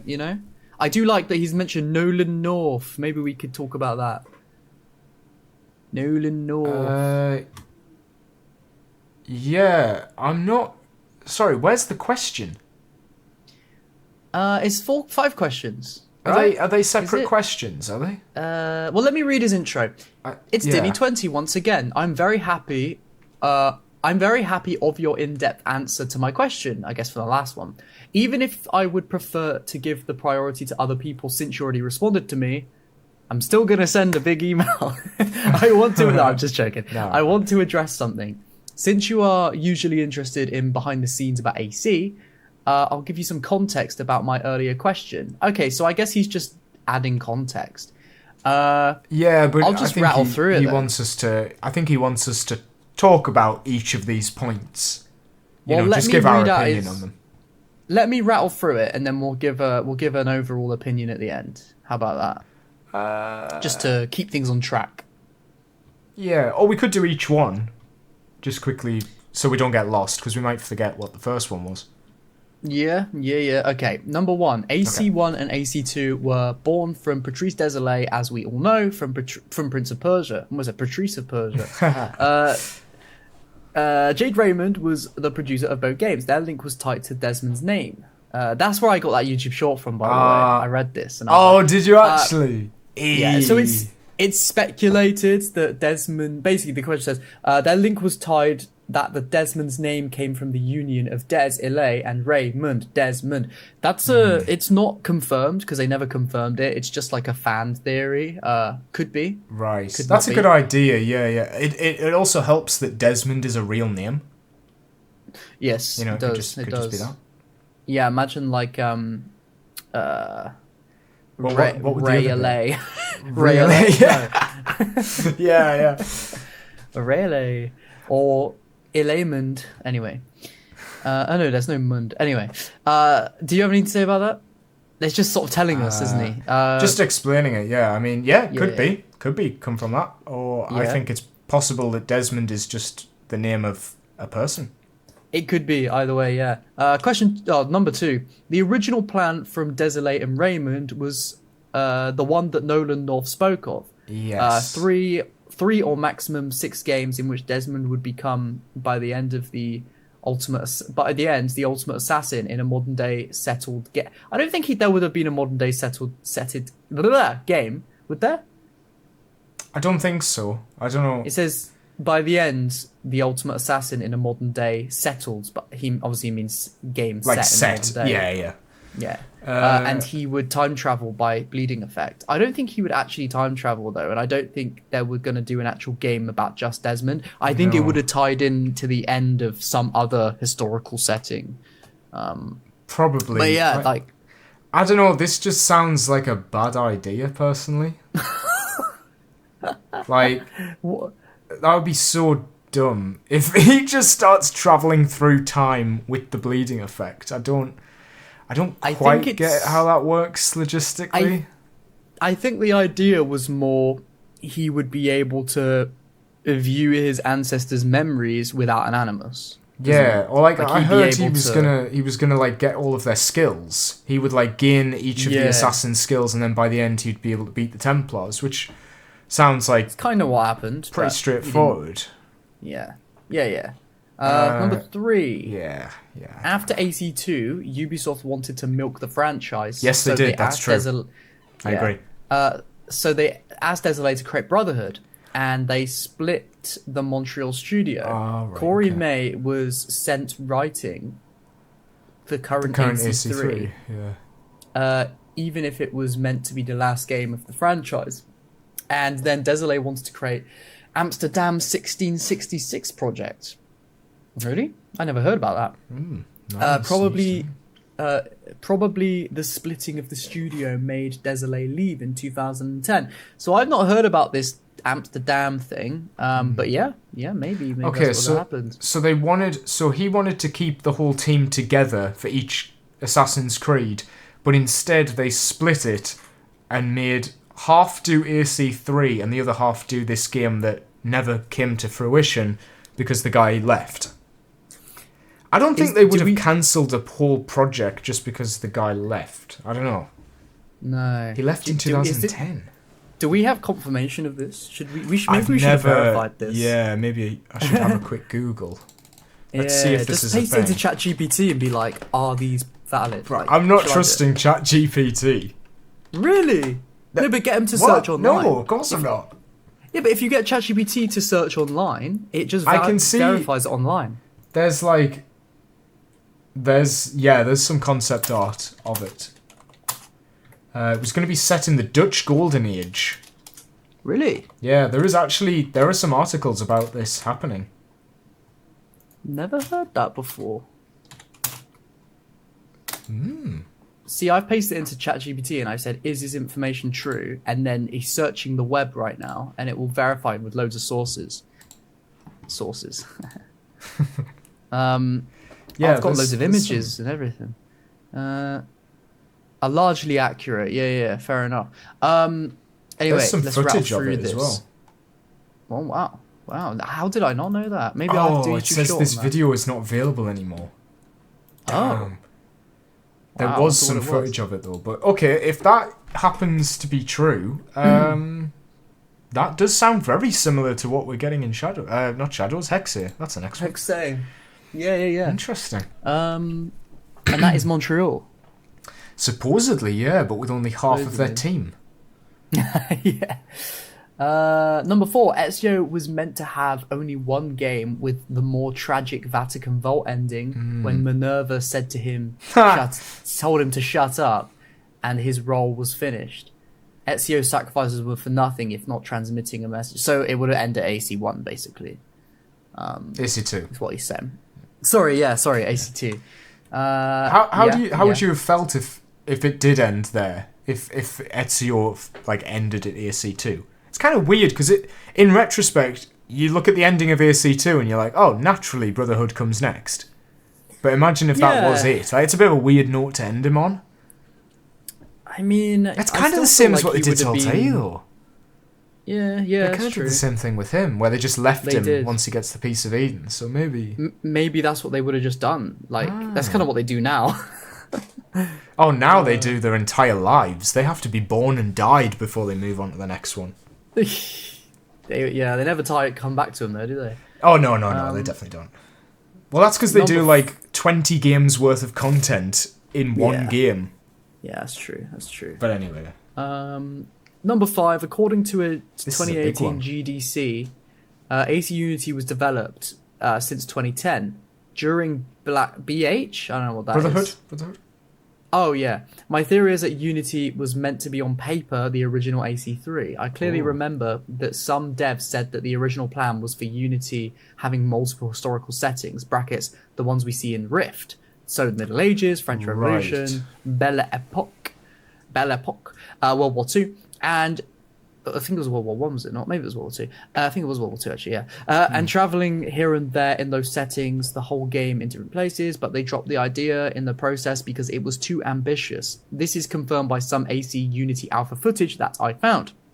There is an entire part of Paris in the Middle Ages with unseen assets. If the Nolan North's words are true, I don't know if Unity.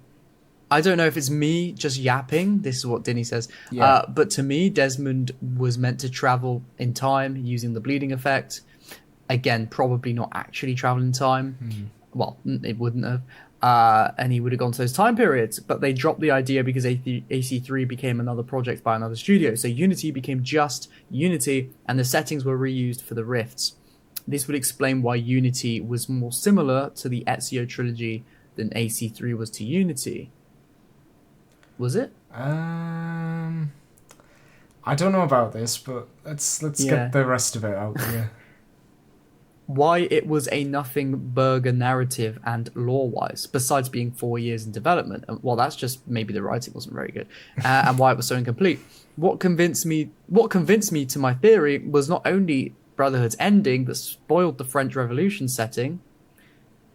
Did it? But also, yeah, because he talks about it's when Sean's pointing at all the locations on the map. Oh, okay. Oh, right, okay. But also the fact that Jade Raymond actually was in charge of AC as a producer in AC1, in AC2, and then directly in AC Unity, and then she left. Okay. That end part gives it a bit of credence, I guess. Yeah. It makes very possible that they could come back to ideas and say, you know what, we didn't do this then when we wanted to, but the idea's still strong, so let's return to it. Yeah, I can see that being the case. Although I would say it's quite unlikely that they had the rifts finished before they decided not to go with that. The whole game had the premise of being 4 different time periods, and they just happened to only finish one of them, and then the rest of them had to be I don't know, dialed back. If this was happening since 2010, maybe on paper they had the idea of doing different historical settings. That makes sense, but I really doubt that the assets were done or in place for this. Makes sense. It's a good idea. I don't know about this whole AC3, Unity was meant to come first. That's an interesting theory. I'd be interested to see, hear more about that. That's a video in itself, isn't it? What if Unity came first? Yeah. But, what if what if the Assassin's Creed games came in a different order? But they had to use the mechanics of, the time. That would have been a great idea. Oh, yeah. Yeah. AC Odyssey on, AC1's engine. Oh, that would be so weird. You're just running endlessly. Well, you do that anyway. I think that's all I have to say about that, to be honest. Yeah. Do you have any? And then Not really. Just kind of, interesting, whether some of that's true, some of that's more of a theory. Yeah, it's interesting. I guess we'll just wrap up this email because he gives his own opinion. He says, so my idea for the modern day was basically a compromise of Desolé and, the original visions to sort of end the canon AC in 2012.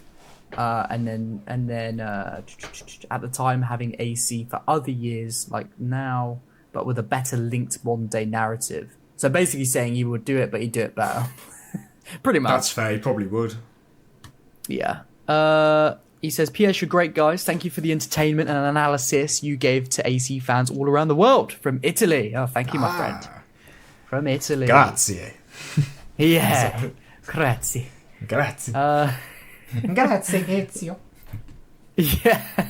Grazie, Dinny. Grazie. Oh, did you... Sorry, we're not trying to be racist. We're just having no, fun. of Assassin's course not. Creed. Did you see that some people had commented on the idea for competitions? Someone said we should do an Yes, they Ezio loved impression. the Kahoot idea. Yes. On the Ezio impression, yeah. Yeah, we had a few good comments on that. We'll have to come back to that. Yeah, we'll have to do a good live stream at some point and do some competition. It'd be good. Okay, we have memberships enabled, guys. Oh yeah. I quickly rushed that together. You guys can become members. So do it. Members of the Podyssey. Yeah, yes, hell yeah. I had to double the prices because we're going to be splitting it. So oh yeah, justifies it, doesn't it? I can double the prices.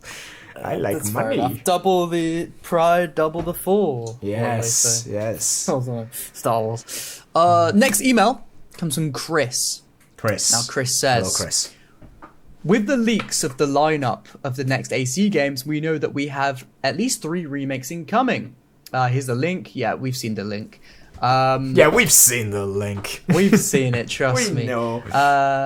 We know about Black Flag, the remake. Yeah. I think the other 2 are most likely going to be AC1 and AC2, given the high demand for AC1 remake and Ezio's popularity. Which your last episode where you brought up the remake rewriting and talking about the modern day got me thinking. I think they could probably do that. Yeah, really? As much as the modern day is interconnected with the Animus storylines in those games, the novelizations don't really take that route. I've read through the Revelations book, and the book rewrites Ezio talking to Desmond, and that's one of the most iconic scenes from the franchise. Same thing for Brotherhood, in which I started reading. Brackets, don't ask me why I'm reading them out of order, skull emoji. Where it starts off with Ezio meeting with Minerva, and then anything that even mentions modern day plot is taken out and completely instead focuses on the Borgia. Brackets, clumsy, I might add. Clumsily. Here's a picture for reference, and he just shows a bit example of how it doesn't use modern day. It sort of rewrites that. I mean, not many of the books include modern day stuff. Yeah, it could be entirely possible that with the remakes, they could take the novel route of focusing entirely on the Animus storyline and probably retconning the old games, making them their own separate continuity. Anyway, all that explaining to maybe get your guys' thoughts. How would you feel if they wrote out the modern day entirely, therefore embracing the historical tourism that many casual fans crave? And then he says, with the blue... Well, let's answer that first. Okay. No, I wouldn't like it. I think they probably will do that. I wouldn't be surprised if Black Flag Remake has no mention of modern day. Yeah. Oh well. Yeah. Maybe for a remake, it makes sense to just scrap the modern day. Yeah, actually, that makes sense. I wouldn't say for like the franchise going forward, but if you're doing a remake, you can't really like justify why it's happening unless you say, oh, somebody else is reliving the same memories. I think it will be that if they even mention the Animus. Yeah. I think it will be. It's like in Mirage, isn't it? It starts off with that sort of Animus cutscene. I wouldn't be surprised if we get something like that at the start of Black Flag Remake, and that's it. They have to keep the Animus UI though, surely. Can you imagine, like... I mean, they don't even really use that, though, anymore. They don't even use Animus UI now. I don't think they'll do it anymore.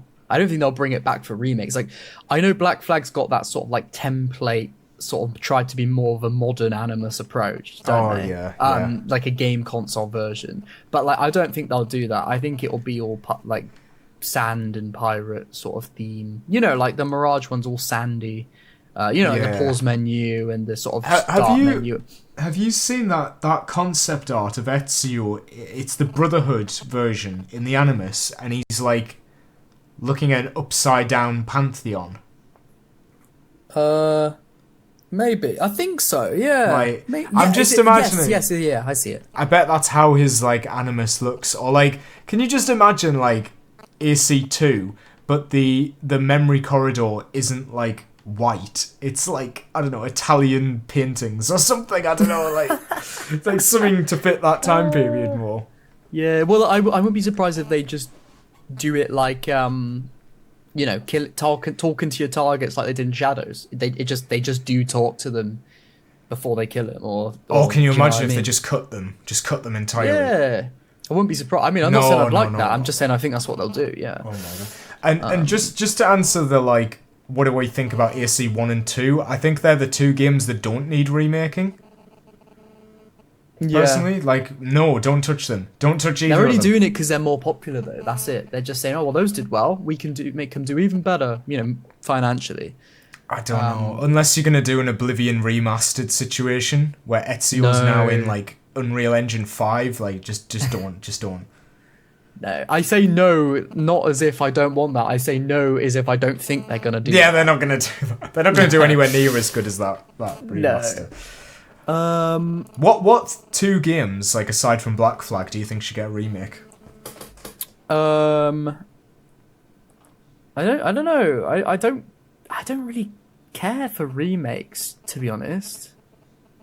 Personally, I'm like, well, the games are there. Like, it's not. I like remakes for like other games, but like I don't quite see AC as being the series to remake games. I don't know. That's a good point. Yeah, I think it's because That's they me, are so personally. similar. Feels like each game is a remake of the last one. Yeah, in In its a own way. way. Yeah, Especially these RPG ones, they feel like they're remaking themselves. they're just redoing the same thing a little bit differently. Yeah. Yeah. I would say like Rogue desperately needs like some love. It needs like something, Yeah. especially in its story. Do you know what? You could remake that one because you could do Yeah. the story better. You could give it a better vision. Yeah. Maybe Mirage. His other. Just start again. Yeah, I give it will another on the go. email real quick read what he says here, which we've Yeah. already kind of answered. He just says, with the blueprint for the older stories there, how much rewriting would you expect them to do? As we've already just said, I personally think they're gonna change a lot, rewrite a lot. Yeah, I agree. I think it would be a lot. And it I think wouldn't it'll be for a the better. borderline new game. It will just be the same setting, same characters, new game. That's what I think. I think it would, yeah, but I just feel like they'd awkwardly shoehorn in all of the iconic lines. Yeah. Like, yeah, like just to be awkward. Blackbeard dying, that'll be there, and he'll go, no! Like, that'll all be the same, but it'll be, like, different context and It's stuff. You really know? like, it's just like an in-game cutscene. It's just like a flat camera angle from miles away. Like, I just imagine Eivor, like, looking instead. Like, that kind of quality. Like, you know when they redid the AC1 missions in Valhalla, and all of them look so much worse? Yeah. They're so flat. Like, that's how I know. imagine this. Black Flag's gonna yeah. die, and it's just gonna be terrible. Yeah, agreed. Unless they shot for shot remake the game, which is what at this point I think is the best case scenario. Yeah. It won't be that, though. It won't be. No, but it could be. It could be. Yeah, it could be. I hope so. And then his last point was, do you think these remakes have a large chance of success? Yeah. Oh of yeah, course. yeah, definitely. They're gonna do really. It's Assassin's Creed. It's big historical setting. Like it's all. And then people who haven't played these these older games since they came out, they say, "I remember that pirate game. Oh yeah, doing it again. Yeah. Let's go." Like yeah, of course it's gonna do well. I think it's going to be the Oblivion effect, where it's like, this is what I remember the game being like as a kid. Exactly. I think that'll happen, especially for Black Flag. I can see Yeah. Black Flag being that. Like I agree that. Well, I understand that like these things. A lot of people love modern AC, and if they're gonna get older games in the modern AC format, that's great for them. They're gonna love it. So yeah, I see that being the case. Yeah, they picked the one Assassin's Creed game which they could do in the RPG format. Like, it's definitely intentional. Yes. For sure. Okay, We Can got you two imagine more emails. Unity, but you could do the rest of France, just the open countryside outside Oh of Paris? my That'd God. be terrible. Like the Siege of Paris. I've never. I know nothing about that DLC. It's just, it's like the black box missions are fun, but you ain't got not much reason to do them. There's no. But is it like Paris as in? It's not Unity's Paris. No, it's medieval Paris, so it's So like is a it- tine, almost like a village. It's not very big. Oh, right, okay. I It's was a bit- thinking it's there, just- like, what do you mean? Is there like? There's A like a big- castle in the middle, or maybe at the end, and there's a dirty road with huts leading up to it, and that's about it. Do you think they reused assets from the medieval they section? did. They reused loads of assets from the England in Valhalla. It's not much different, really. It's Oh, just right. grass is a bit greener. It's The fine. grass is green. Yeah, a little bit. Wow. I mean, it's not memorable. It's not like, oh my god, France was the best place to go to in Valhalla. It's just like, no, it was just another place you could go to do some meaningless content that was actually kind of fun, but that was about it, you know. I didn't mind the DLC, the Siege of Paris. I thought it was quite fun. I was very disappointed by the characters, the ending. The ending was so terrible. It just you what's talk to the a ending? character. It's almost like, actually I won't say because it's quite still spoilers for Shadows, but it's just like you go For up Shadows? to a no, just ignore me. I'm all over the place. He goes up to a character, he talks to a character, and then it says like quest complete, and you're like, oh wait, that was it. The quest, Oh, the okay. DLC's. I finished all the quests. The DLC's over. What a shit ending. I mean, it shows like characters smiling at Eivor in a cutscene. Oh god! Oh, that sounds awful. That sounds terrible. Jesus You know, like Christ! there's some music. I'm There's picturing- some characters are like sort of talking to Eivor. They smile at him. This is he like the smiles end back. of Black Flag. We're gonna redo the end of Black Flag. Except all the characters are alive this time. Yeah. All right. I should probably read the next email. Yes. How many have we got left? Have we got 2 left? We got 2 short ones left. Okay, we can do this. We can get through 'em.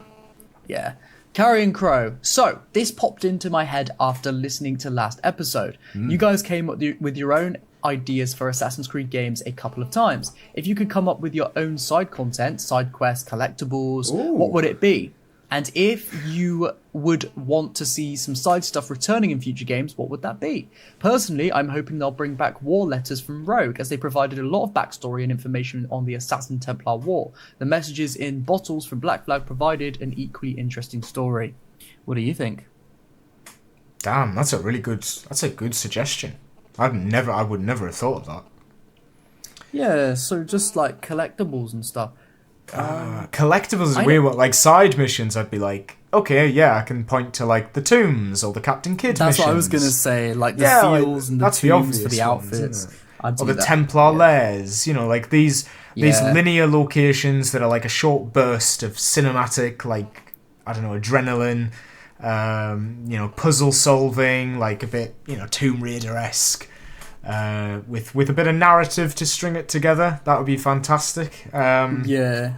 That's But the in only terms- side stuff that I like, really, in AC. Yeah. Oh, and the War Machine missions, stuff like Oh, that. yes, yeah, they were Like proper something challenges around as the well. lines, something around the lines of that. Like, again, like I said earlier, just tie it, make sure it feels focused in with the actual main story, so it feels like the character would actually be doing this stuff. Not like when Eivor goes on a whole different arcs around different counties for no reason, Yeah. Have it actually make sense. I've got a good idea. So I would bring back assassination contracts, but each one is a black box that's been well thought out.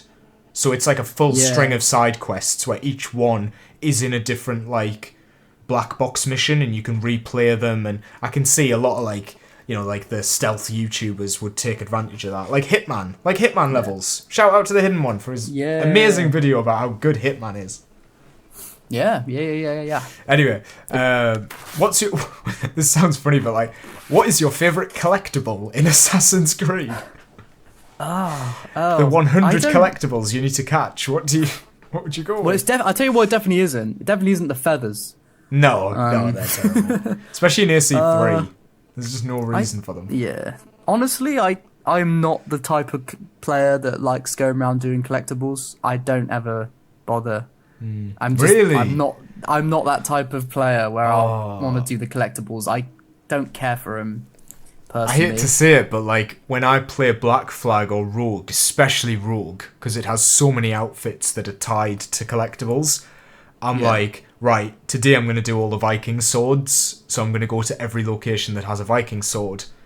And like, I'm not going to finish those levels, I'm just going to get the swords, and then I'm just going to do the Templar crosses, or the, I think there's a couple of collectibles in that game, but I like going to the islands and being like, oh, these collectibles are going to get me something at the end, like an outfit. Yeah. I'll tell you, the worst collectible thing for me was AC Unity to get the Nostradamus Enigmas. Do you remember that literally I had to have YouTube up the entire time. I had idea. And even then it was a massive slog, wasn't what it? were they thinking? But the outfit, like, I wanted it. I really wanted it. So I forced myself to do it a few years back, and it was... it takes so long as well. It genuinely takes like 3 to 4 hours. It's just not fun, and that is what I would not bring back. I'll just bring back Assassin Tomb stuff and get some sick gear, but like to have it parkour focused. That's all I can really say because again, I'm not the type. I get it, I respect it, but I'm not the type of player to do collectibles, so I can't really answer that. I'd bring back the homestead missions for your hideout. It's insane to me that they aren't in the game in Shadows. Because they were like, you're going to build relationships with the members of your hideout, and you just don't. And then you're like, wait, where? When? When does this happen? What? When do I meet these people? Oh, is it in a DLC? Oh, well, you didn't tell me that. Yeah. It's not this DLC? It's like, it reminds me of, have you heard like in the news recently about Marathon? I've heard, but I don't know what's going on. So it's Bungie's next big game. It's an extraction shooter. It's going through a bit of controversy. Yeah, they reused artists' work without crediting them. Why have they done that? Then? Is it AI? No, it's like real person. They've used like specific words and everything. Yeah. The joke there is that it's the entire art style of the game. It's not like one patch. It's the entire thing. I don't see how does that even happen? Well, they're getting investigated now. It's obviously a dodgy few members of the team that have decided to do this. Yeah, sort of sneakily. It's got. I think it's a placeholder personally that they just didn't remove, but it's literally everything. It's too late. You cannot plagiarize. You cannot do that. No. Well, they might have a lawsuit. Oh, they absolutely do. They already do. Yeah. They do. Yeah. But aside from that, there was an interview before all this happened where the team behind Marathon were asked, what makes this game so good? You know, what makes this stand out amongst its competition? Because it's an extraction shooter, which is extremely oversaturated at this point. Yeah. And they said, I kid you not, they said, what makes our game unique is the map that's going to come out after launch. Keyword after launch. Yeah. So it doesn't... So you're basically admitting to releasing their game with no uniqueness. Yeah, no they had USP. nothing for the base game. They said we're working on a really good map after launch. Oh, why have you done this? Why have they Dreadful. done this? They've put their foot in it at every opportunity. Mismanagement. Yeah. Like Shadows. They're on about co-op. When are we getting co-op? When are we getting that? What the hell? I reckon it's cancelled. I think we'll get it, but it'll be like a year and a half in. Like the end of year one. That will be the next time I play the game then, when they release it. When they release co-op. Should we get into the last email? Yeah, let's do it. The last email is from none other than Babbling Brook. Babbling Brook. And Babbling Brook says, hi guys. First off, congrats on hitting 1k subscribers. Thank you so much. Thank you. That's so amazing and well deserved. As I've been watching the Podyssey and other AC content, I've noticed a lot of discussions. Hours. Yeah, of course. Yeah, I was just checking. I've noticed a lot of discussions about people's ideal AC game or scenario. I mean, if that's the question, we've kind of already talked about it, but I want to do a twist on that. So here's my question. Oh, okay. What's your nightmare AC game brackets or DLC. By that, I mean, what's something that would make you genuinely crash out or drop the franchise altogether? I mean, Shadows kind of did make me crash out. They could do worse. They could do worse than that. Yeah. If it were an AC game, it could be silly or serious, gameplay or story related, etc. Thanks and congrats on the milestone. Again, thank you so much. Wishing you all the best, Babbling Brook. P.S. The AC Kahoot idea sounds fun as hell. If you did the normal Kahoot formats, it would work since it goes by points based on who guesses correctly / the quickest. So top 3 would have gotten the most correct and answered fastest. I think she's just kind of clarifying the questions we had when we talked about it last episode. Yes. You guys can also participate if you host it on your computer and then join using your... People can join using their phones. And so can we.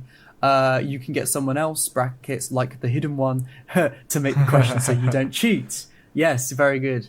Yeah, exactly. That's a good idea, yeah. It's something we can think about doing for sure. Again, we need some time to figure that out. We've also got other stuff that we're figuring out before that. But yeah, we'll get to that. Appreciate the advice. So, going back to the question, what would be your nightmare Assassin's Creed game? Willis Makes Movies. I almost called you something else. I don't even know. Man, I love how every question we've had is pretty much like, what would you guys do? Like, help! We need help Pressure. here. What would we do? Oh man, I'm just looking at like what games I've got, and I'm like, what would be the worst one if it was an Assassin's Creed game? I got one. Have you? What's yours? Yeah. It would be Assassin's Creed X My Little Pony. Oh. I'm just kind of joking, but like bad. it would be just wrong. Like something that just does not make sense, you know? It's just like, what? It's kind of like the Fall Guys thing that got leaked. Like that would be silly. Something just that doesn't really make sense, and it's like, how does this work? Why Maybe don't you just do something where they just use the ACIP to make it more popular when it could easily be something else. Yeah, I would say like maybe a hero shooter.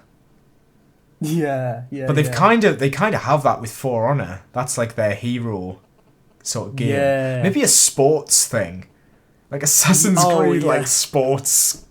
Like you could. One of the teams you could join would be League of the Hidden Blade.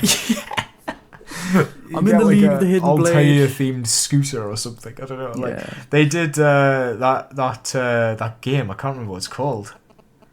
Oh man, they did the. Oh my god, what's it called? Talking about the snowboarding one. Yeah, I literally was just playing it a few weeks ago. No, it's all of them. Oh, that one.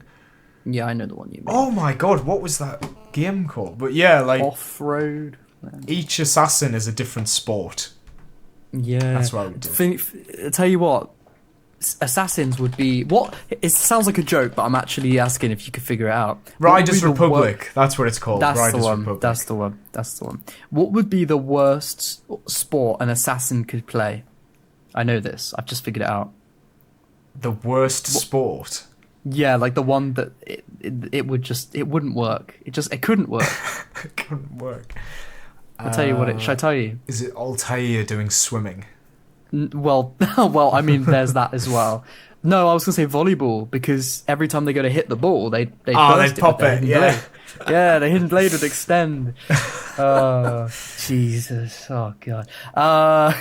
So yeah, Nightmare one would just be some insane collab that just makes no sense, like My Little Pony or What's one that you think could be like realistic, like a more realistic, like maybe an MMO? I think would send me. Okay. If they did like a full fantasy MMO in the Assassin's Creed world, yeah, and like it's got a different art style to it. It's like more of a like you know how Marvel Rivals makes all the Marvel characters look a little bit more fantasy.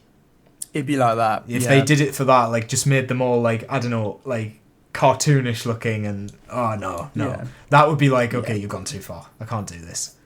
Yeah, it's not Assassin's Creed at all. Or on the other end of the spectrum, like something really cartoonish, like the Fortnite skin or Fall Guys. Yeah, like something bright and colourful and just like just not even historically accurate. Just like I don't know, set in like a, I don't know, on a mushroom or something. You know, I don't know, like Mario Kart for Assassin's Creed. Oh my god, AC Kart. AC Kart, that's it. No, I made a joke about this a year or so ago in the comments. It would be called AC Kart Road to Masyaf. That's it. It's gotta be that. Oh my god. The Road to Masyaf Cup. Yes. And you get all the different cups, like the Renaissance Cup. Yeah, you have to go through each period. Like each one is based on a different game. Yeah. What would the carts look like? Would they be like the Syndicate horse and carriages? Yeah, that or like Ezio gets the flying machine. He gets the flying machine. Yeah, the flying machine. It will be like a massive apple of Eden with a little seat on the top. It's like a big ball, like a hamster wheel. It rolls. It's a massive apple of Eden, and then the character stands on top and runs in it like a barrel. You know what I mean? They're like like running. It's rolling around. It would be crazy stuff. That would be the Nightmare AC game, but at the same time, we would have so much fun taking the piss and playing that, wouldn't we? That actually sounds amazing. I would actually play that. Like, that sounds less offensive than something that tried to be serious. Yeah, for sure. That's all I can think of, to be honest. Stuff like that. Yeah. Well, I tell you what, another game by Quebec. Just that would be my game. That's my nightmare game. It's anything another by one. Quebec. Just another one. Yes, just another one. Just the next one they make will be my nightmare. Yeah, no, I feel that. That's valid. But other than that, we have got through all of the write-ins. We've done it. We did it. Thank you so much, guys. If you want to write into the show, askthepodyssey@gmail.com. It's on screen probably, or if it's not, it's in the description. Yes. It was definitely put on screen the first time. Yeah, sure, for sure. Other than that, though, I think time is getting on. Time is not of the essence today, or is it of the essence? Yeah, time is of the essence. Yes. So, with that being said, I think we should lead into our intro. Not intro, shit. Our intro. Our outro. That was the whole first Hello, everybody, prelude. and welcome back to the Podyssey. Yeah, oh my god. That was our warm-up, you see. That was the pre-show, and now we're getting into our main topic, which is Quebec. Yeah. Oh god.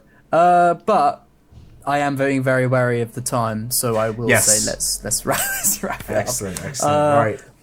You go for it. Yeah. I will say it's been very fun talking with you and you guys at home today. Over to you. Excellent. If you did enjoy this episode of the Podyssey, give us a like, give us a subscription, become a member. That's another thing I can say now. Watch us over on Spotify. Give us a follow over there. Wait, can I say something? Sorry. Oh, I feel so bad. What? Oh no. What? Our good friend Sticks on YouTube. He emailed us, but it went into the spam. I never saw it. Oh no. Yeah. Oh. Is it a? Right. Is it a long? It's a genuine question, so we're gonna do that one next week. Sorry. Okay, bro. let's do it next week. Yeah. It's all right. You get a whole segment to yourself. Yeah. That's all right. If anybody does want to write in again, send us your submissions, and we will read them out in the next episode. I don't know if we ever mentioned this, but we do this podcast every week. This is not some bi-weekly, monthly podcast. We do this every single week, so we are trying to stay as up to date as possible with both the news and yourselves getting in touch. So for sure, stick around.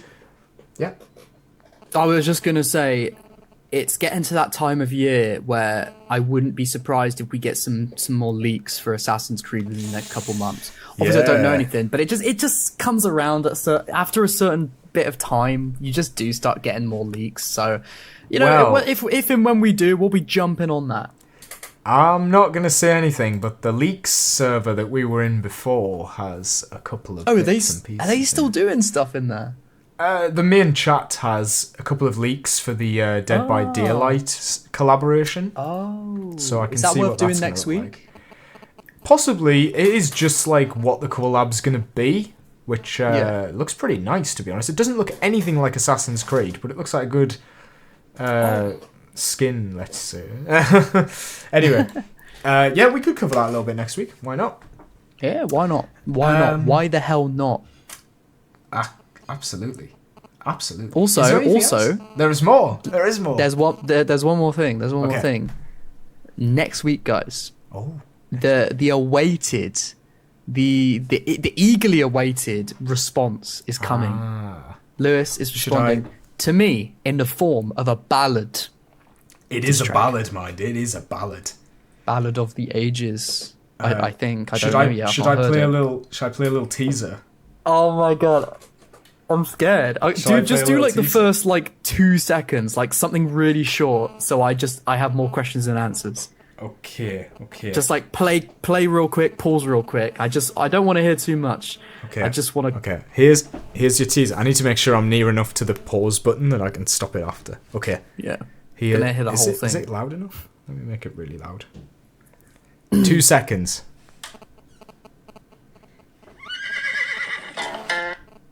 That's it. I didn't hear anything. Oh. I didn't hear anything. You didn't hear anything. No, I just heard silence, and then you said that's it. What? It didn't play. Did it not play through the? No. Or are you just taking the piss? You didn't make one. Oh wait, what? What was that? Did you hear it? Did you hear it? Wait. Do it again. Oh man, hang on. So you want to start some... What? Did you hear it? Okay. Yeah, I heard something. You heard it. Okay. I heard That's something alright. like world or like Yeah. There we go. Yeah. There we go. Damn. Oh, bro, I'm excited now. I'm more excited than ever. And I'm also That's terrified. a good tease then. That's a good tease.